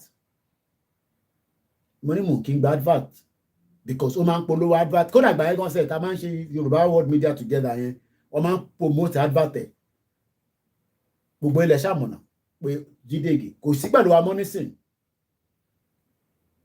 because we don't know what happened all of a sudden bí a movement yẹn ti sùn for some time but ó jẹ́ kó yé wa nígbà yẹn pé ìjìnlẹ̀ fi wá Amẹ́ríkà so mo dẹ̀ mọ̀ pé àwọn tó wà ní Amẹ́ríkà máa promise ìjìnlẹ̀ pé àwọn máa ṣe tó máa fi wá Amẹ́ríkà bí àyẹ̀ ló ṣe ń slow down pẹ̀lú gbogbo irọ́ tí ayẹ̀ ń pa tó ìjìnlẹ̀ ò lè gba local government ẹ̀ wọn náà Ondo state ló ti wá ẹni kó kọ́kọ́ lọ gba local government ẹ̀ fún wa kó lọ gbà tó bá ti lè gba local government ẹ̀ tó hold local government ẹ̀ tí mo rí ọmọ màá ṣèbà fún ṣé o mọ local government tó ń bẹ nínú Yorùbá land ṣé mọ iye local government tó ń bẹ nínú Yorùbá land 1:00 ni máa parí program yìí kí lè lọ ní enough rest ṣé ẹ mọ iye local government tó ń bẹ ní Ọ̀yọ́ state is about 31 ẹ jẹ́ ká tẹ̀sáré ṣe breakdown ẹ̀ ká ẹ jẹ́ àfẹ̀rọ̀ amcon sílẹ̀ ẹ̀yin ọmọ kéékèèké tẹ̀ ń bú wa ẹ lọ samcon kẹ lọ wo gbèsè táwọn èèyàn ti jẹ kalẹ̀ sí síbẹ̀ ẹ jẹ́ ká bẹ̀rẹ̀ láti Kwara state ká note it down ká wá multiply gbogbo local government yẹn together so abẹ́ àti mo ti Kwara because mo ti ṣe Kwara state already so mo lè sàn yẹn lórí kódà mo sì mọ̀ ní Yorùbá 16 so Kwara has 16 local government ẹ̀yin náà máa kọ́lẹ̀ o àti bọ́ sórí Kogi state Kogi ní 21 local government now ẹ jẹ́ ká lọ sí Èkìtì state how many local government ló ń bẹ nínú Èkìtì state gbogbo tí mo jẹ́ ti bọ́ sórí laptop mi okay Èkìtì state náà ní 16 local government ẹ jẹ́ ká kọ́lẹ̀ o so these are all the local government tọ́nà fẹ́ gbà fún yín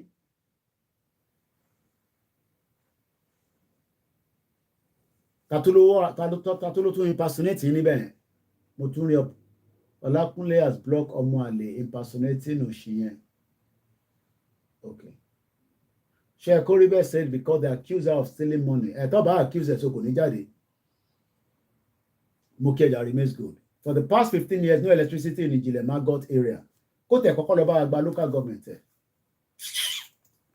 wọ́n gbé ìjọba délé jáde ìjọba délé kọ́ ẹ̀rí tẹ̀ máa pa mí tí wàhálà lè yẹn tẹ̀ ó máa ń kárí ẹ̀bí èèyàn tó bá ṣe program ẹ̀ èmi máa lọ ń gbọ́hùn èèyàn pọ̀ máa pa mí ni Ọ̀yọ́ ní 33 local government mo tẹ̀ get it right mo sọ pé 31 so Ọ̀yọ́ ní 33 ẹ jẹ́ ká lọ sọ́dọ̀ àwọn ọmọlúkà Ondo state ká wá lọ sí Ọ̀ṣun Ondo state ní how many local government Ondo ní 18 local government 18 àmọ́ àwọn multiply gbogbo ẹ̀ together ẹ jẹ́ ká lọ sí Ọ̀ṣun state so fẹ́yìn tí ẹ̀ ń sọ pé fẹ́ gbéjọba délé jáde kẹ́ lè mọ gbogbo bí local government ẹ fẹ́ lọ hold mọ́lẹ̀ simultaneously mountain sórí yín ti gbálẹ̀ Ọ̀ṣun yẹn náà tóbi ṣá 30 local government kí ló dé wow mo mọ̀ pọ̀ṣun ní local government tó pọ̀ tó yẹn kẹ 30 local government ní Ọ̀ṣun ṣé pé Ọ̀ṣun tóbi gan tó yẹn ni 30 local government interesting wow oya ẹja lọ sógun state ọ̀dọ̀ tí wọ́n nísàlẹ̀ lọ́hùn 20 lògùn níṣà Ogun state ní 20 so ó kù Lagos àbí Lagos state I have listed the numbers of all the local government out when I was dividing them into provinces. Mọ̀mọ́ ó wà lọ́wọ́ mi torí nǹkan tá à ń ṣe mọ̀ pa kò sí bí pépà yẹn lọ́wọ́ mi nísìnyí so yẹn mo ṣe ń sáré kọ sí bẹ́ẹ̀ àti ṣe program yẹn táwọn kan tẹ̀ tó ń bínú pé yẹn province àwọn gbogbo yẹn just temporary kìíní ni Lagos kìíní yẹn ní 37 local government ló ń bẹ ní Lagos state so àti get gbogbo state Kwara, Kogi, Ekiti, Ọ̀yọ́, Ondo, Ọ̀ṣun, Ògùn. Now ẹ jẹ́ ká multiply gbogbo ẹ̀ together now. Ẹ gbé calculator mi jáde. Àwọn èèyàn ọ̀dà pé ẹ̀mọ́ ta fi tá ń jà fún. Now 16 plus. Ọ̀ṣun is very wide. I divide Ọ̀ṣun into 3 provinces. Okay. Wow, Sankite ti calculate gbogbo ẹ̀ tán ṣá. Ọmọ orí ẹ̀ pé ó ṣe father mass ni. Ó tẹ̀ jẹ́ kí mi lo calculator. So ṣé a agree pé 191 ní gbogbo ẹ bọ́ sí kì má tún ní mò ń calculate fúnra mi nígbà tí ẹni tó mọ máàsì tó mọ further mass mọ́mí mi grandma mo kí mọ́mí wa comfort ológunjà mo kí sister yìí náà Ìjìnlẹ̀ is under pressure Ìjìnlẹ̀ needs only 3 assistants so Ekoriba is a money monger other media shouldn't accept her back she is a two-faced lady kò tẹ̀ láyé táwọn gbogbo media bá tẹ̀ accept it. No soft landing for her. Now, àti sọ ti Kogi ní 21 local government. Now, gbogbo local government tí ó ń bẹ nílẹ̀ Yorùbá is 191. Ṣé rí pé it's not one local government I'm sorry. So, if somebody is now saying òun máa kó adelé kan jáde tó máa pin ní gbogbo 191 local government simultaneously. Ṣé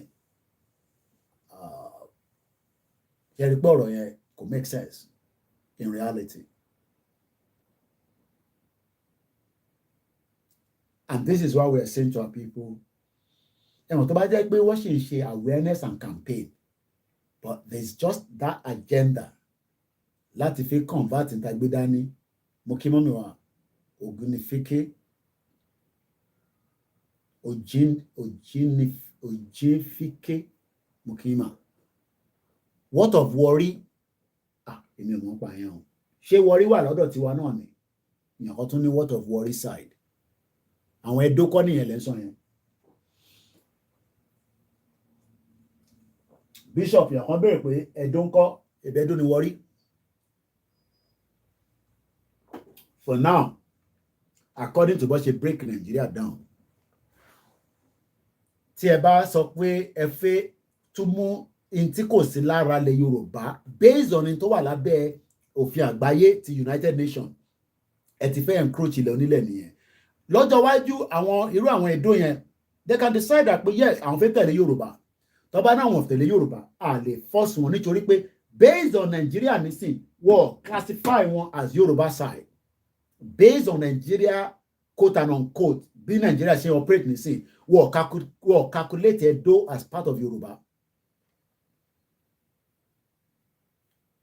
Yes, wọ́n lè máa sọ Yorùbá ní Edo, wọ́n lè jẹ́ ìran ọmọ Yorùbá, but Nigeria nígbà tó ti gé wọ́n ti gé ní different ways, so wọ́n ní calculated as ilẹ̀ Yorùbá. So we can only focus on Kwara, Kogi, kódà Kogi yẹn gan sef. Yeah, Kwara is Yorùbá land, Kwara now. Yàn ní ẹni àní-àní. Kogi nìkan ló sì tún ní a bit of àní-àní nítorí pé a mọ̀ pé Kogi tún súnmọ́ àwọn ti Òkè Ọya lọ́hùn. But gbogbo àwọn Ẹdó wọrí yẹn ẹ lè kó wọn mọ́ Yorùbá nísìn based on bí wọ́n ṣe structure Nàìjíríà ni mò ń sọ sọ pé wọ́n kì í ṣe ọmọ but wọ́n ti ṣe rí Nàìjíríà wọ́n ti restructure in a way tí wọ́n ti gé lára àwọn ibi tó jẹ́ ti Yorùbá wọ́n ti gé kúrò lára wa tòtẹ́ bá wá ní ẹ fẹ́ gba Ẹdó ní tipátipá tí United Nations dáhùn sọ fún pé wẹ̀ ẹ lè gba Ẹdó because they are not part of you yet ó lè dọ́dọ̀ wájú kọ́ wá ṣe ní tó ń pè ní annexation which is the same kind of a problem I might not get it right but it's the same problem tó à ń rí nísìn between Ukraine àti Russia gbogbo tó dẹ̀ ń fa wàhálà yìí náà kò ju pé bó ti ṣe pín gbogbo ẹ̀ yẹ́lẹyẹ̀lẹ. Warri dey Delta State in the Shekiri area. Edo is separate. Warri is partly Delta. So gbogbo àwọn ibẹ̀ yẹn nísìn ẹ lè lọ force wọn pé ẹ̀tọ́rí à ń ṣe Yorùbá nation wọ́n gbọ́dọ̀ wà pẹ̀lú wa.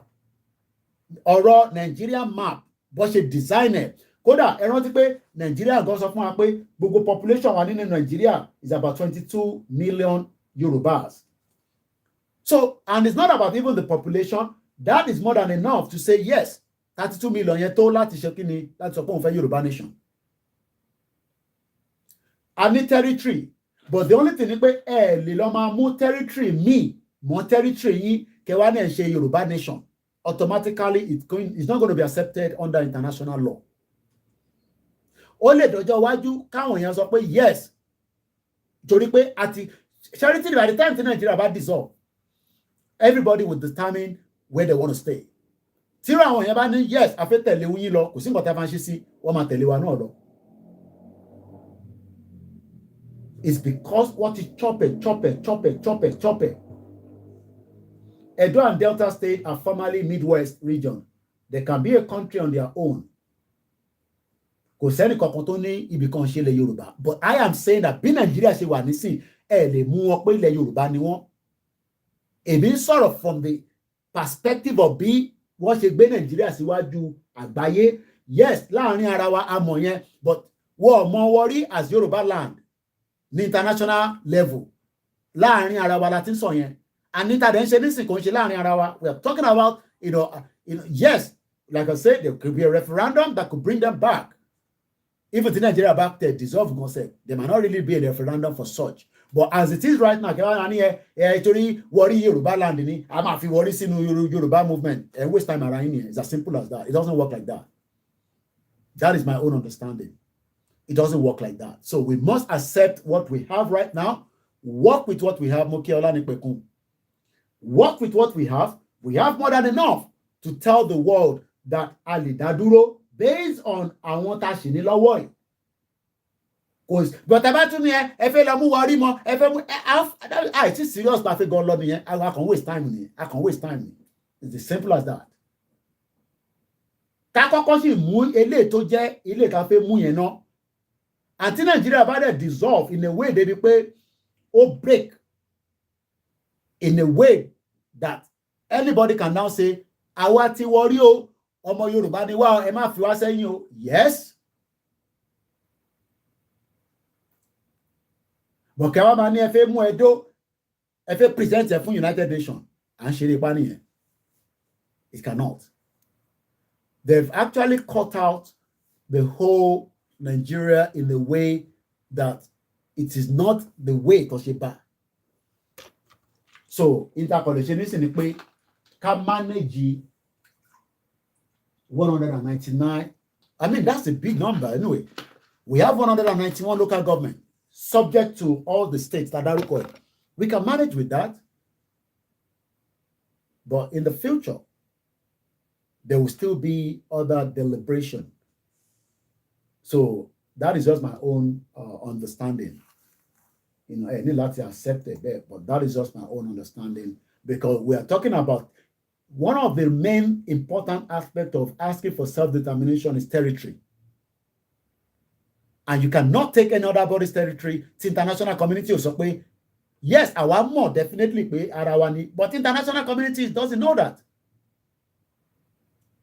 International community of money pay. So te ba wan force pé Edo ẹ máa fẹ́ Edo sí, ẹ fẹ́ Edo sí. We are wasting our time. Ti ready nìyẹn. Gbogbo ta kan ṣe yẹn, that means pé a ṣeré pa ni. top what they accept will accept yẹn tẹ̀kọ́ ní ṣòní sí gbogbo yẹn internal conversation tá a máa deal pẹ̀lú ni but our presentation to the world now should not include those two because they are not part of what Nigeria has presented. Ṣẹ́rí ṣẹ́gun ni bàbá mi Àyìndé Usman ṣẹ́rí Nigeria táwọn wò yẹn plebiscite will happen to ask Ìṣẹ̀kírí, Warri, Àkókò, Edo, Okun people to join Yoruba nation if they want later. Yes, ìyẹn ló easy jù. But ká tó wá ní àtúnfẹ́ kó yẹn mọ́ ní tá à ń fà lọ́wọ́lọ́wọ́ nísìn. Then, oh yes, we love them. They are our people. But the international community does not see it from that angle. So that is my own understanding. But let's work with the 191 local government. So with these 191 local government, it's more than enough to set up a country. The question is, do you now know that ìwọ tó ń wò mí báyìí àtẹ̀mí tí mo wà níta àtẹ̀mí ìwọ tó wà nílé? So òfin pè nínú 191 lo okay now mo tẹ̀ ń bí nísìnyí tẹ̀ wà nílé àtẹ̀yìn tẹ̀ ń sọ pé fẹ́ Nàìjíríà. Mo rí wọ́n ṣe event kan ní àwọn ará London. Ẹ mọ̀ kébì ti kúrò nínú Nigerian community. Bó mo ṣì máa ń rí wọn lórí Instagram lẹ́ẹ̀kọ̀ọ̀kan. Wọ́n náà ṣe Nigerian Festival Day. Mo á rí gbogbo àwọn tó wà níbẹ̀. Mo á mi rí báyìí pé má ṣe o. Look at them. And sọ̀rọ̀ future. Wọ́n jó, wọ́n celebrate.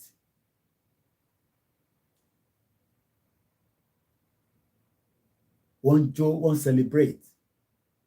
Wọ́n wọ̀ mí báyìí o. Wọ́n wà ní London. Wọ́n wà ní England. Wọ́n wà káàkiri. There's nothing wrong to celebrate that because Nigeria will take me anyway. But I just hope that at the back of your mind, gbogbo èyí tí ẹ ṣì wà nínú Nigerian community.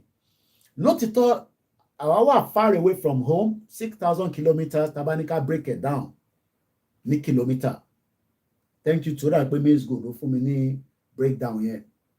Ó dẹ̀ ti stick sórí mi láti gbà yẹn. We are 6,000 kilometers away.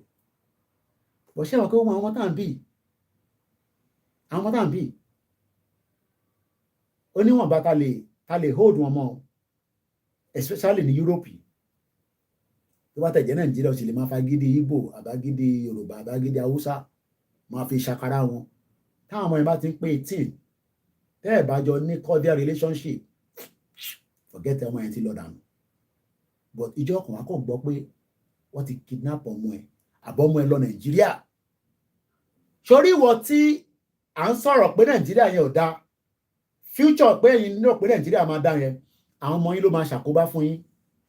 Ẹ̀kọ́ wàá kọ̀ sọ pé ọmọ ẹ̀ wà Nàìjíríà wàá máa wọ́ndà pé kí ló lọ ṣe Nàìjíríà because British passport tó wà lówó ẹ̀ nítorí ẹ̀dá gbére fún ẹni pé òun lọ sí ìlú kan but ó end up ní Nàìjíríà. But that same Nàìjíríà tèmi complain fún nísìn ẹ̀yin ò complain fún nítorí pé ẹ jẹ́ Nigerian community. Any right kò sẹ́ni kankan tó ní kẹ́ má ṣe Nigerian community but ẹ máa ní mind yín pé Nigerian community yẹn tó bá kúkú jẹ́ Yorùbá community nìkan la bá ní tana identity wa bẹ́ẹ̀ ó better now but ẹ fẹ́ support. Bẹ́ẹ̀ ni Alex Mamu for now let Yorùbá stand first before others. Ká tẹ̀ kọ́kọ́ dúró ṣì gbí dáadáa ká tó máa lé Edo Warri kan ẹni káwa tẹ̀ kọ́kọ́ dúró ká lè tẹ̀ support àwọn yẹn náà nígbà tí gbogbo ẹ bá ń ṣekíṣekí torí pé somebody like Dúpẹ́ Onítìrí ó fẹ́ da gbogbo ẹ̀rù ó fẹ́ sọ di ṣọ̀pọ̀nà mọ́ wa lọ́wọ́. Èmi ò sọ pé àníjà èmi ti sọ yẹn tipẹ́tipẹ́ mo dúró lórí yẹn but èmi kọ́ ni bàbá Akíntóyè dẹ̀dẹ̀ máa sọ yẹn èmi Ọláyọmí Koiki ló sọ yẹn kò ń ṣe bàbá Akíntóyè ọmọ Ìgbò. Mo rí ẹ̀gbọ́n mi ó máa tójọ́ mẹ́ta ṣé tí ń lo glasses ni àbọ̀ nǹkan lélẹ̀. So ẹ̀yin tí ẹ wà nínú Nigerian community like I said we are friends, we are brothers and sisters. But one thing is ẹ má ẹ̀ka tanra wa o Bọ́lá Tinubu ní expiry date o lórí tí ó ń govern Nigeria ni mo mìíràn tó kẹ má rí phrase ọ̀rọ̀ tí mò ń sọ ṣé gbogbo tí mò ń sọ ní bíbá ó ń kàn wọ́n lára wọ́n wà lábẹ́ ẹ̀ báyìí tó ń gbọ́ kọ́lọ̀ fún Akérédolú lálàáfíà ó sì kìíní sí àwọn ìjọba ẹ̀ gbogbo wọn ti ń bára wọn jà rẹpẹtẹ ẹlòmíì bó ṣe wà yẹn sí àwọn ò tọrọ kú fún wọn ti tọrọ kú fún Akérédolú bó ṣe wà yẹn àwọn tọ́jọ́ jẹ́ cabinet kọ́kọ́ kú dànù káwọn lè bẹ̀rẹ̀ government wọ́n mọ̀ pé tó bá kú deputy governor ló máa take over. That is the wish of some of them. Ó dẹ̀ máa survive ẹ̀ kọ́ lọ́ bá ń fún lálàáfíà.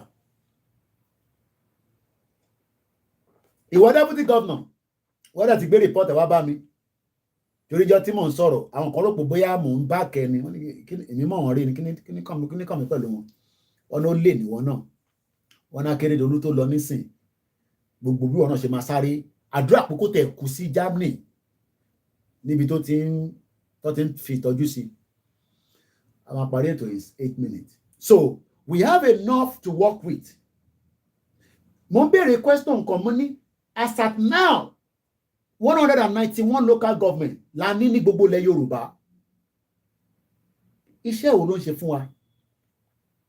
Brother wa kan pè lánàá nínú tá tí ń ṣe ti Twitter space. Everybody agrees. Láti ilẹ̀ láti mọ̀ yẹn pé the reason that the local government are not working is because owó local government number one own channel through our governor and it doesn't work in a society. Àwa ti ìyẹn ti wà tipẹ́ débi pé ní Ọ̀yọ́ state APC ò ní jẹ́ local government chairman gbogbo wọn ló máa jẹ́ PDP nìkan ló máa jẹ́ so kò sí anybody tó máa challenge ara wọn. Yorùbá tẹ̀ ń kọ́ ìtì pọ̀ jù Mr. Ọlálékan wọn kẹ́fẹ́ ká máa ka Yorùbá but má lọ gẹ́ra ǹjẹ́ láwọn.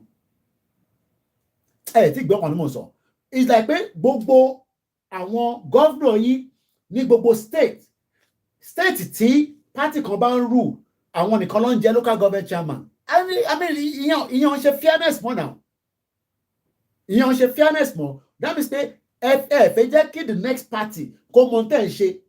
So tẹ́ bá wá ń debate tẹ́ ń deliberate that means kẹ́kọ̀ọ́ máa nọ́ọ̀dì ni because gbogbo yín mọ̀ pé abẹ́ governor lẹ́wà but tí another opposition bá wà níbẹ̀ opposition yẹn ló máa fa wàhálà pẹ̀lú yín. That's why there's opposition. Dẹ̀ sí ní communist state bíi China tó yẹ pé tó bá ti sọ lówó labẹ́gẹ́ and you expect these 100 ìyẹn ní gbogbo 191 okay now ká tó máa lọ ẹ fún mi ní local government kan tó ń function nínú gbogbo 191 tá a kà sílẹ̀.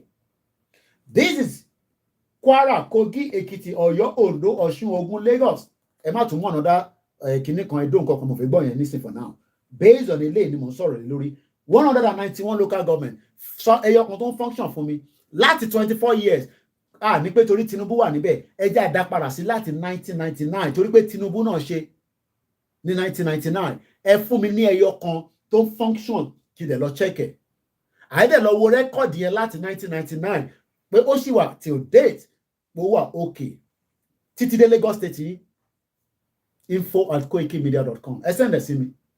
Ẹ fún mi ní one local government tí mo lè ṣiṣẹ́ pẹ̀lú pé Koiki ṣọ́tọ̀ lọ sí Ìkòyí local government on function ìnáyẹ̀ padà a lọ wo láti 1999 ẹ má sọ pé láti 1999 ni mo mìnà tí ó ti transform tí ayé yìí fi dá.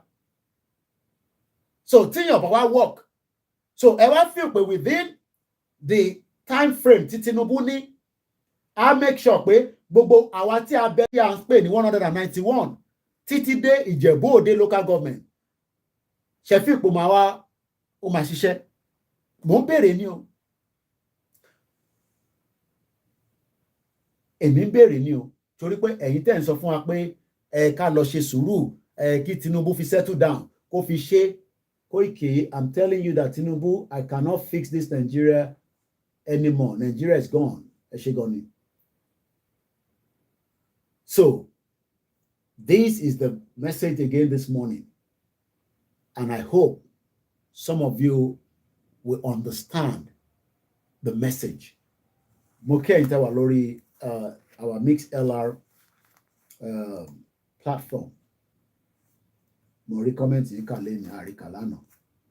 So as we are now, tẹ́ bá lè fún mi ní evidence pé Koiki, yes, local government kan wà nínú gbogbo àwọn local government wa.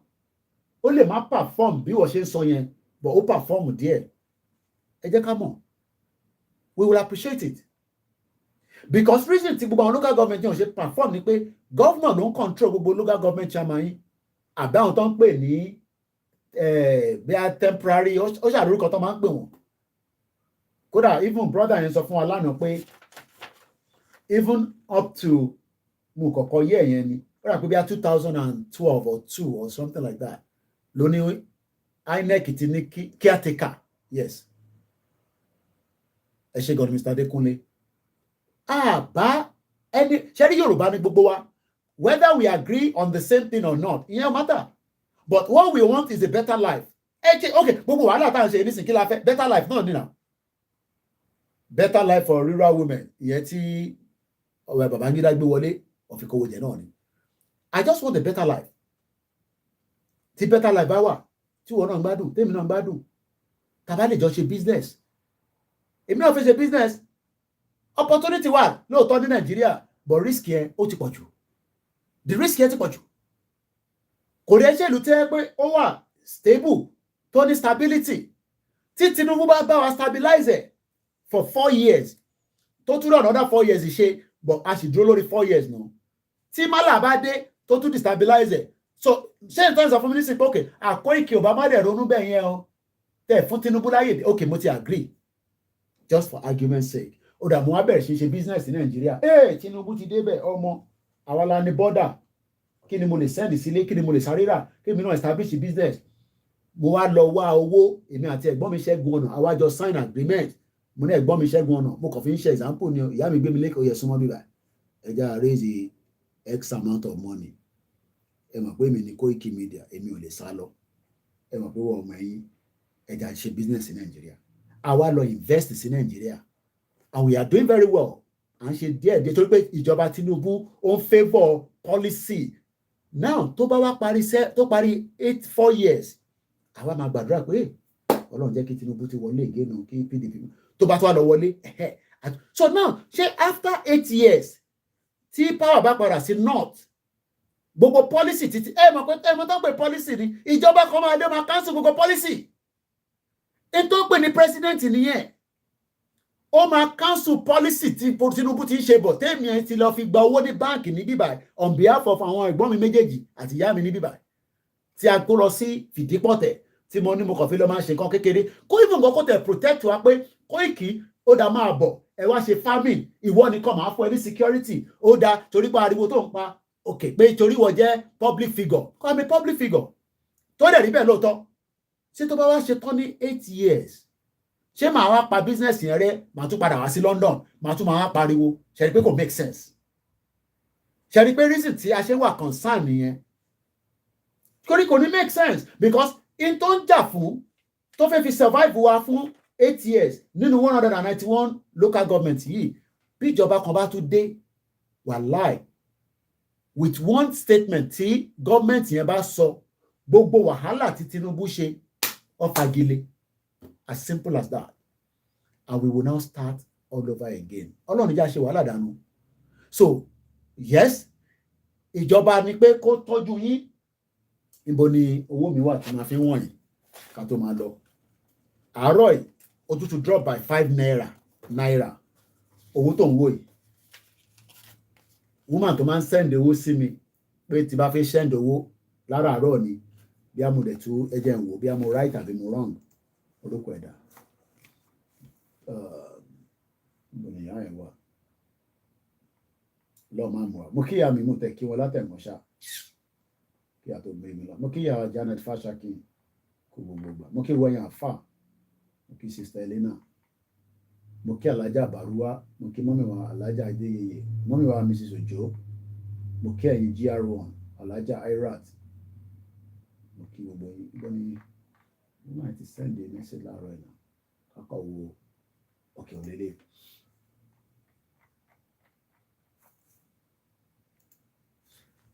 Nigeria rate today is 995 naira to £1. So approximately it's still within 1,000 naira. So tí bá send the £10 sí ilé láàárọ̀ yìí á fún yín ní 10,000 naira. Tó bá send the £50 sílé á fún yín ní 50,000 naira.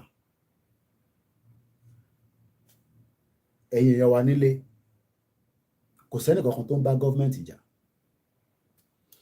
any right lórí pé gọ́ọ̀mẹ̀ntì ń run kẹ́ bèrè fẹ́tọ̀ yín kó make sure pé economy ṣiṣẹ́ kó make sure pé ó protect yín kó dẹ̀ make sure pé ó fún yín ní welfare that's all but gbogbo yẹn wọ́n lè another government lè invalidate tí Tinubu bá ṣe within 1 hour bí Tinubu náà ṣe débẹ̀ tó ń pàṣẹ Ọlọ́run àtúbọ̀ fún láṣẹ yẹn kó pa dáadáa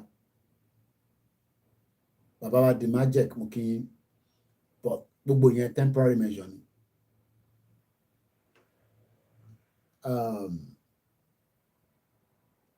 bàbá padà wá later ló ń ṣe lénìí rárá pé mo fẹ́ wà lórí program kan mo fẹ́ confirm ẹ̀ dáadáa lórí program kan lọ́la Kogi ni mo ṣe ń bà lórí ẹ̀ 3 million ní population yìí àwa order Latvia à ń gba wheat lọ́dọ̀ wọn ẹ pé kò make sense Ọlọ́run bá ń dúró ti ẹ̀yin tẹ́ wà ń lé má tọrọ owó lọ́wọ́ bí mo lówó tún fẹ́ anybody any government ẹ lọ bá governor yín ẹ lọ bá local government yín àbí kẹ́ lọ sọ́dọ̀ Oríyọmí Hamzat àbí the other man yẹn tẹ́ bá ní problem wà bá yín yanjú ẹ̀ problem tèmi gbé dání nísìnyí pé ká fọ́ Nàìjíríà kò ń ṣe bí ìtìjà tó bá dẹ̀ má dìjà kó tó dìjà àkọ́kọ́ lo gbogbo tí ó ń bẹ lẹ́nu wa yìí àtàgbárí tí bàbá Akíntóyè tó ń sọ fún wa pé lọ fi báwọn èèyàn sọ̀rọ̀ àdé máa lo oríṣiríṣi tó ń lọ ní àyíká Nàìjíríà àwọn security ẹ bá protect àwọn èèyàn wa ẹ̀yin tẹ́ ń lọ ṣọ́ọ̀ṣì ṣọ́ọ̀rù kò sí gọ́ọ̀mẹ̀ntì o protect yourself mo kí gbogbo ẹ̀yin àgbàlagbà tẹ́ ń bẹ lórí ètò ẹ̀yin tẹ́ máa tún wò èmi ò sọ pé kẹ́ share ẹ̀ bá máa share ibi tọ́rọ̀ mi máa dé á dé bẹ́ẹ̀ 2 years ago nísìn ni mo ti ní káwọn èèyàn àìmọye fídíò mi mo gbà mí ti bá kọ̀ oríṣiríṣi àwọn èèyàn lọ́wọ́ ń lò it's up to you my job is just to educate you I love my people but it's up to you to resend the love back if you love it if you don't I am 6,000 kilometers away from Nigeria kí Fúlàní tó jí mi gbé nílùú yìí a jẹ́ pé security ìlú yìí ti compromise and if I'm missing for few days táwọn èèyàn mi bá ti jáde ẹ̀mú MI5 mọ́lẹ̀ àwọn ọlọ́mọ pẹ̀ tí wọ́n gbọ́dọ̀ kidnap mi nínú ìlú yìí but ẹ̀yin tẹ́ wà nulẹ̀ ní Nàìjíríà ọ̀yàn òun lẹ́wà o èmi ní sọ̀jù bẹ́ẹ̀ lọ mo kí àwọn ìyàwó mi mo kí àwọn ọmọ mi mo kí àwọn ọmọ tiyín náà Ọlọ́run ọba Elédùmarè á jẹ́ ká tètè rí àṣeyọrí sí nǹkan tá a gbé dání Koiki gba ọlá máa gba Yorùbá nation lásìkò bá tó everybody I understand pé àsìkò tí tó ni but àwọn tó wà ń lé ó kù díẹ̀ ni nìbọn ró mo kí gbogbo wa lẹ́ẹ̀kan sí o odò àgbèwà kò ní gbé ọ̀dàlẹ̀ àárín wa mo kí Bishop Adesina wọ́n mi wá comfort mo kí gbogbo ẹ̀yin alálùbáríkà àmì ìjì bẹ́ẹ̀ lọ ẹ pàdé mi láago 6 ẹ kí mi náà tún lọ ṣe nǹkan míì ká lọ relax kó tó time yẹn lẹ́yìn orí security mo fẹ́ sọ̀rọ̀ lórí kọ́lọ́n kó fún mi ṣe.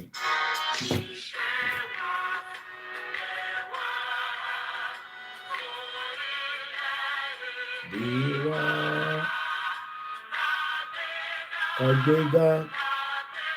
kàgbéga ìgbàgbọ́ láti di ẹrú ká ṣiṣẹ́